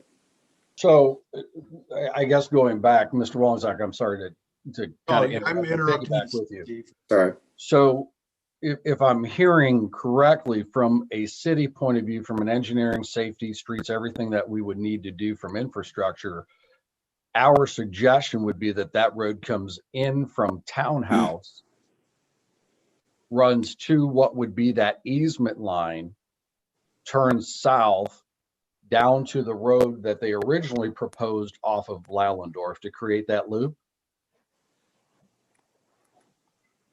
Yeah, that would be my suggestion. I think obviously the fire department would chime in. Rodney Schultz in my office would also have comments on traffic. To me, you're going to have to build a storm sewer to that detention as one of the very first things you do, just to drain the site. And so that's going to be a storm sewer going all the way to that detention. So you'll need a path to that. And then, like I said, you're going to build your sanitary as well. So, something as much as it's the wish just to build the southern half, when we look at site plan, we're going to look at full development, and we're going to see what does it take to serve the entire site, and then look at what makes sense as to what you build first. So, that goes all into that site plan review, and that's not what this is tonight. But there's a lot to it. So, and we would be cooperative with what the city engineers and our designers can to accommodate, as Mr. Romer says, the utilities, drainage, and all of that kind of thing, because we know we gotta provide for it. But as far as how we develop it and how that's all gonna be dictated by the site plan review. Thank you. Mr. Horniak, you have anything further? Not right at this time, Mr. President. Thank you. Is there any other council members that have questions? Mr. President, Yes, Ms. Pauloff. I just I want to get all these thoughts together real quick. So I know a lot of residents that are in the near the old Eastmoreland area off of Wheeling when the two hotels went up. And of course they weren't happy knowing that those, well, where are they, 4 stories went up, and they had no choice. So with this property, if we don't put something residential there between the commercial, if say a hotel wanted to come in there and put up one like there was at like the Hampton Inn and stuff like that, would they have to go through all of this? Or with them being already zoned, would they just go ahead and just build it the way that the property is? Or would they have to go through all this planning? I mean, this is, this to me is, you know, I understand, I really do understand the concerns of the residents. I know their frustration, and I understand their frustration. With this, it being high end, $1,200 to $1,400 in Oregon for rent, that is high end to pay. That is a lot to pay for Oregon. With amenities, the location, I'm proud of Oregon, and I'm proud to say that we've got a lot to offer here. So moving into the city alone, I mean, they're right on the corner with Pearson Park. So in that area of Pearson Park, I would like to have a little more control with more residential being brought in to that area than having strip malls around the park. I would like to keep the park more pristine with residential than anything. So I guess what my question is if it is commercial and if it is going to get developed, what are we looking at with apartments opposed to commercial? We have no say at all if it's commercial. Is that correct? They come in and just go by the zone? Mr. President. Mr. Beasley, then Mr. Gilmore. That's okay. Just as a note, the parcel is zoned now that would permit commercial development that could be significant retail or a 4-story a 4-story hotel or other developments of that nature without coming to us for permission. The zoning would permit that right now. We always have the job and an obligation and the right to review a site plan for compliance with drainage, traffic, access, all those pieces, but we don't get to control the development. That land is zoned commercial, and by general zoning practice, this is considered a less intensive use with less traffic than what that is currently zoned for now. But of course, I mean, again, as Councilwoman Paula points out, the neighbors who are next to it, you know, it's an empty field now. That's what I would prefer if I lived next to it. But people do have the right to, the challenge for the council is you have a property owner they're looking to develop their land. They'll develop it with something. And the question is for what is the least intensive use for the city or the best use for the neighbors. They, on an apartment complex, they have to come to us and ask, and we get this sort of input. On regular commercial development at this site, we would have much less input, much less ability to require additional buffers beyond what the zoning requires, et cetera. So there is some benefit to this use as opposed to some others, depending on your perspective. Some people would rather see straight commercial there. That's really, you know, a question of what the neighbors would hope or want or expect. So that's the challenge.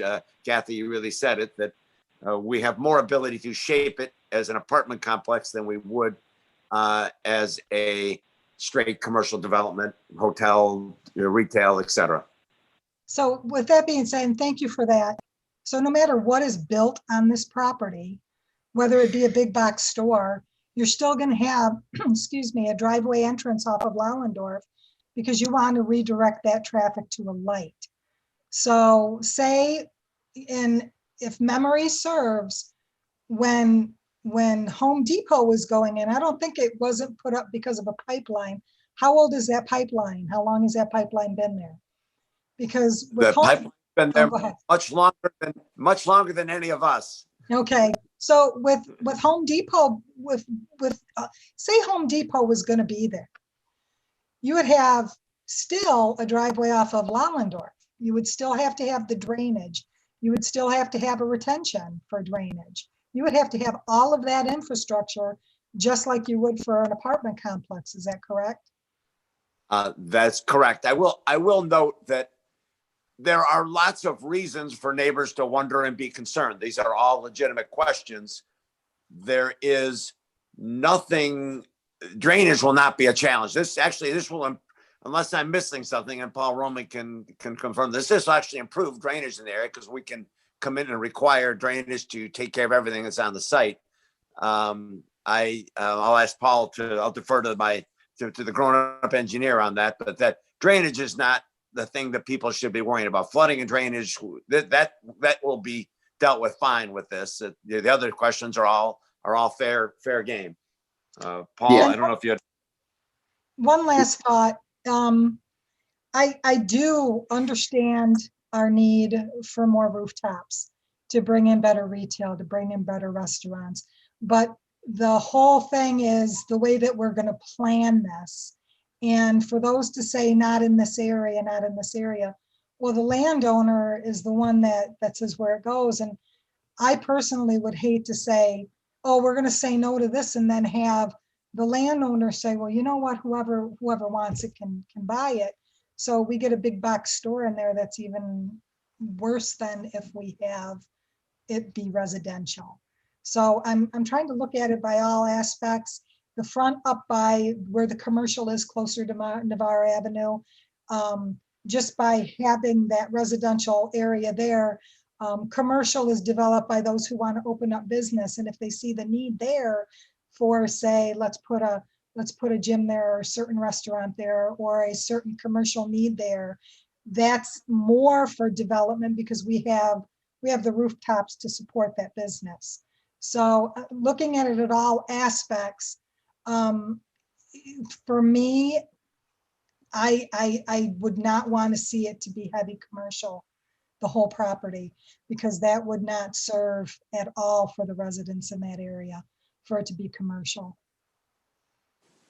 Thank you. Thank you, Ms. Paulos. Mr. Gilmore, did you want to add something? Well, I think Mr. Beasley touched on everything. The only thing I can add is the current zoning allows for 60 foot in height, 4 stories, and a rear setback of 20 feet. I just thought that might be useful. Thank you, Mr. Gilmore. Council, is there any questions? Anybody else have questions? Mr. President, did you want me to respond to anything? I don't know. At this point in time, I don't think so, Mr. Roman. Okay. We have no other comments. Mr. President? City Council. Mr. President? Is that Mr. Freeman? Yes. Yeah, when you summarize this whole situation, this is probably the less invasive plan of development. Just like everybody else said, I mean, apartments or big box could go in there and the traffic would be significantly higher, as the mayor had indicated also.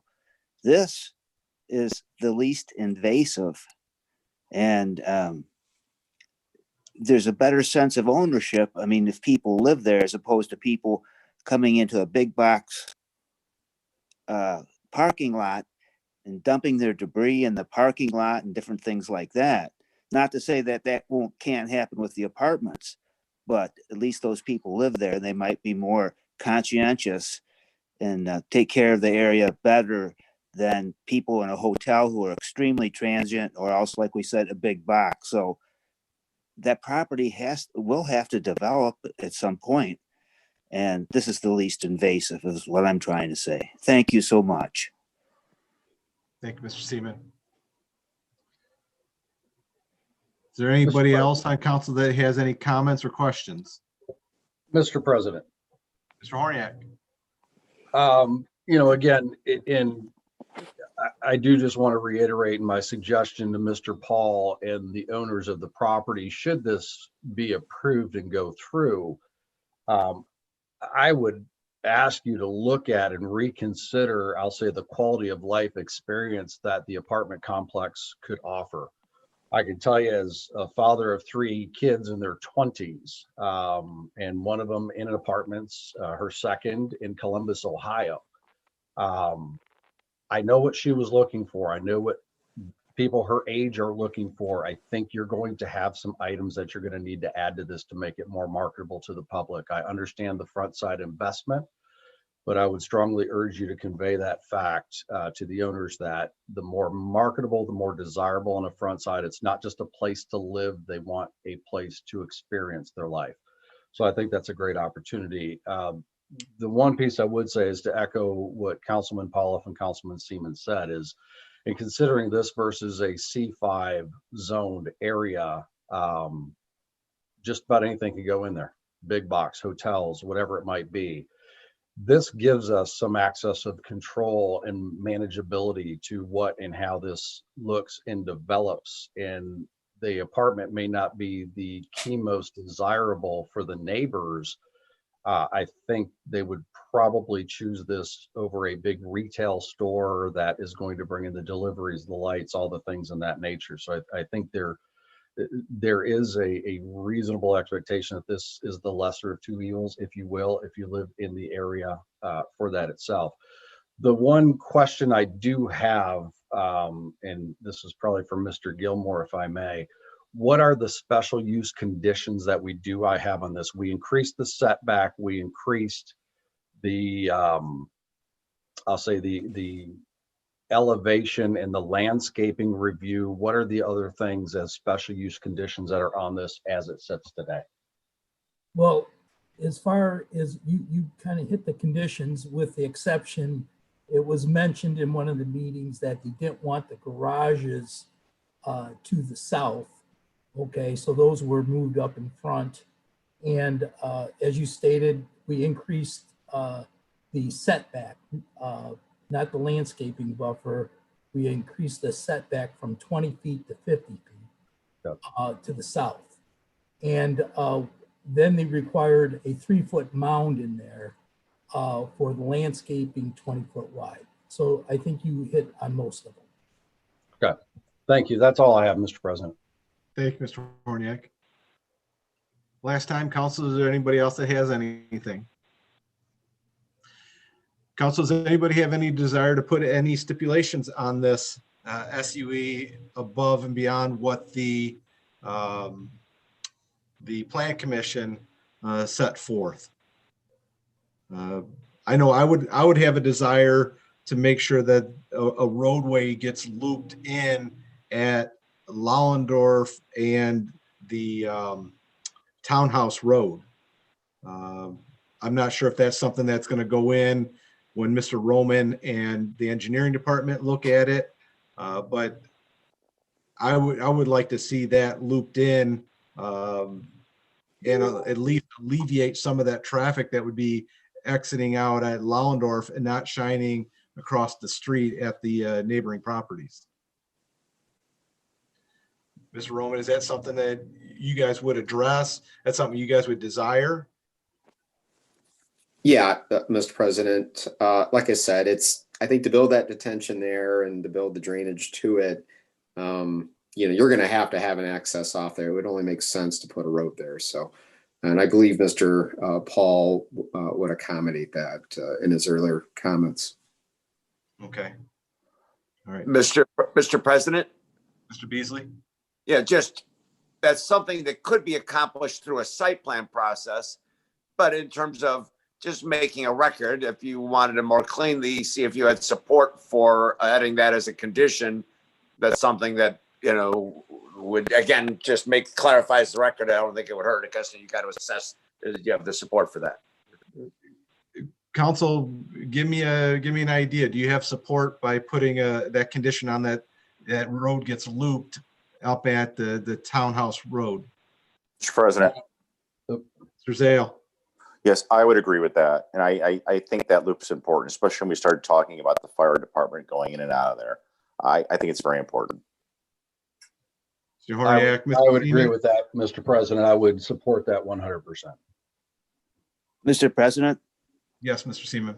Yeah, I would agree to make that a formal condition that council is going to be voting on tonight. Okay.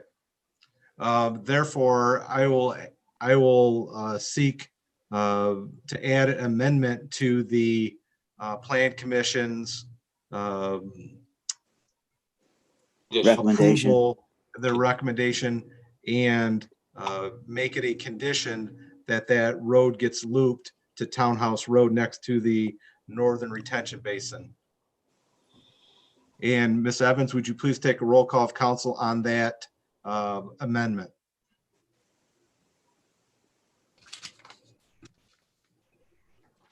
Okay, Mr. Davish, Yes. Mr. Horniak, Yes. Mrs. Powell, Yes. Mr. Seaman, Yes. Mr. Wallensack, Yes. Mr. Zale. Yes. Okay, so we have added that alternative entrance and egress in that. Is there any other stipulations that any council member would like to put on this?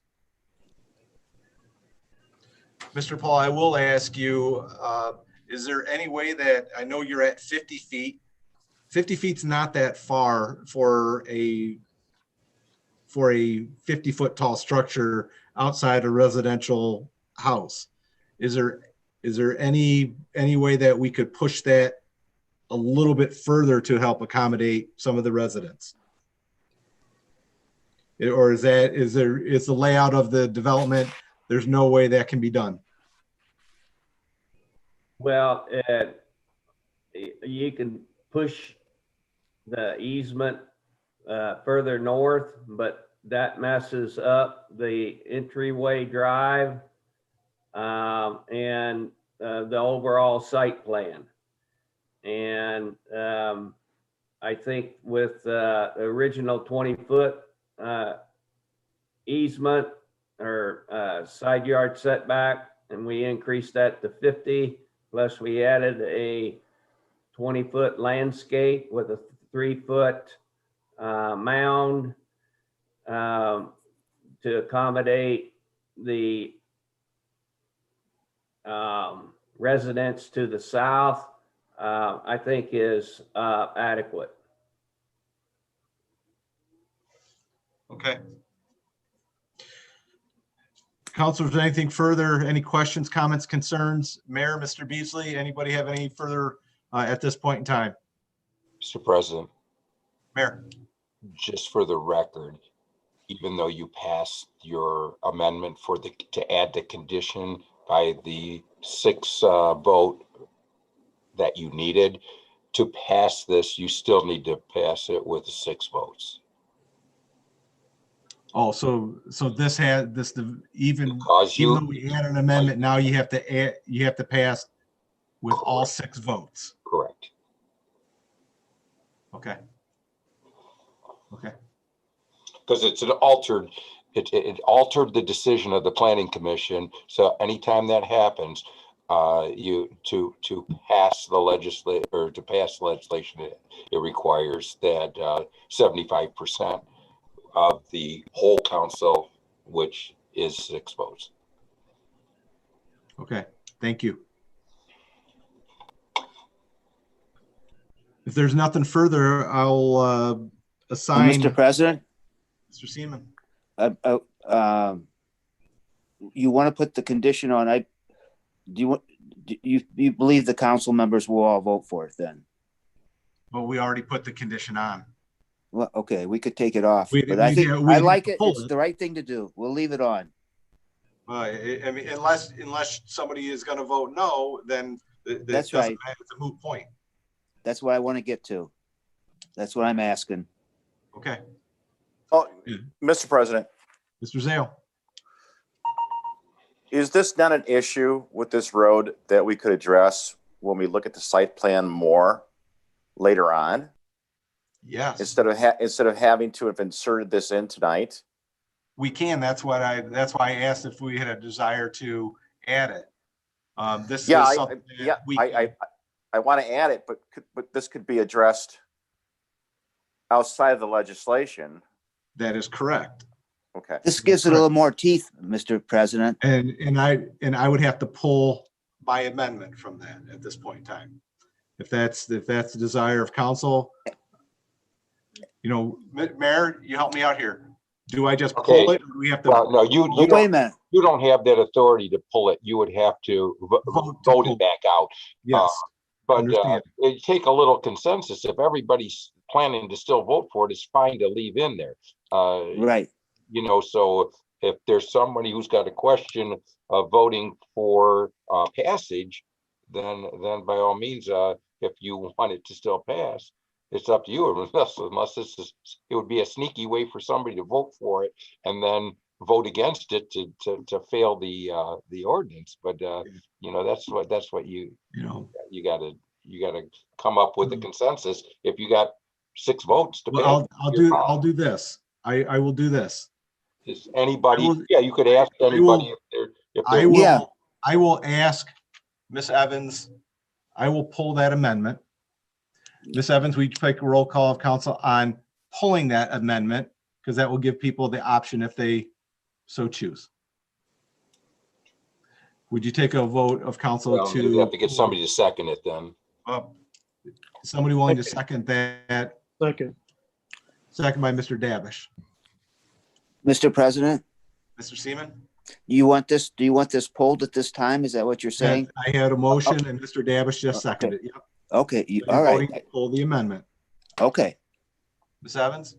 Okay, who was the motion? Was that Jim? That was me. Okay. So, Mr. Wallensack, I'll vote yes to pull. Mr. Davish, Yes to pull. Mr. Horniak,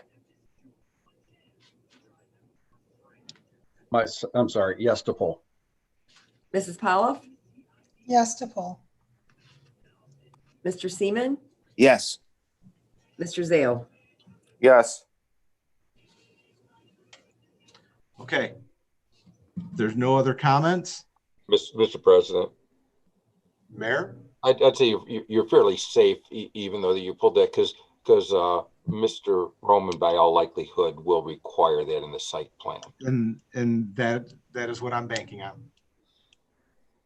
Can we vote on the project and then vote on the Yep, condition that's what I'm gonna- afterwards?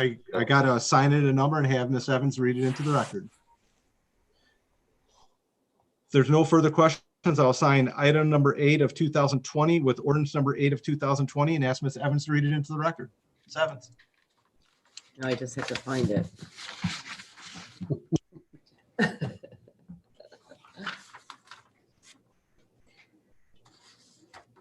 Authorizing a special use permit for parcel number 44-24944 located at 4015 Navarre Avenue and parcel number 44-25031 located at 900 South Wallendorf Road for the purpose of erecting multifamily housing in a C5 zone district. Thank you, Miss Evans. Council. Mr. President, Mr. Horniak. I move for passage of ordinance 8 of 2021. Thank you, Mr. Horniak. Okay. Second. Second by Mr. Davish. Ms. Evans, would you please take roll call of council on passage of ordinance number 8 of 2020? And we need 4 yays to pass. Mr. Horniak, Yes. Mr. Davish, Yes. Mrs. Powell, Yes. Mr. Seaman, Yes. Mr. Wallensack, No. Mr. Zale, Yes. Thank you, council. Please note that Item number or ordinance number 8 of 2020 did pass by a vote of 5 yeas, 1 nay. That ends the items for consideration and passage tonight, and we'll move to the mayor's report. Mayor. I have no report. Thank you, Mayor. Mr. Beasley. Mr. President, I just note, just for all of us, we had a tough week for law enforcement in the region for the second death in a year, in less than a year. We're going to be making sure we talk to our officers about awareness. Both incidents happened with people with mental health challenges, and the challenges associated with that are real for all of us. I just want to make sure we're doing all we can to make sure our officers are as prepared as they can be. And we've got great training and great leadership down there, but it's just something we just all got to be mindful of. This is real, and it could happen in any community. We've had incidents that could have gone south for us as well. And it just really kind of hits me when I see these things. I just want to make sure we're doing all we can, and we'll continue to work with our excellent leadership team to make sure we're as prepared as we can be on these things. Thanks. Thank you, Mr. Beasley. Mr. Roman. No report, Mr. President. Thank you, Mr. Roman. Ms. Purpura. No report, Mr. President. Mr. Zale. No report, Mr. President. Mr. Seaman. No report. Mr. Davish. No report, Mr. President. Ms. Polliff. No report, Mr. President. Mr. Horniak. No report, Mr. President. Thank you. And I have no report from my standing committee, so I'll seek a motion to adjourn. So move, Mr. President. Thank you, Mr. Seaman. Second. Second by Mr. Horniak, I guess. Sure. Any objections? Hearing no objections, meeting is adjourned.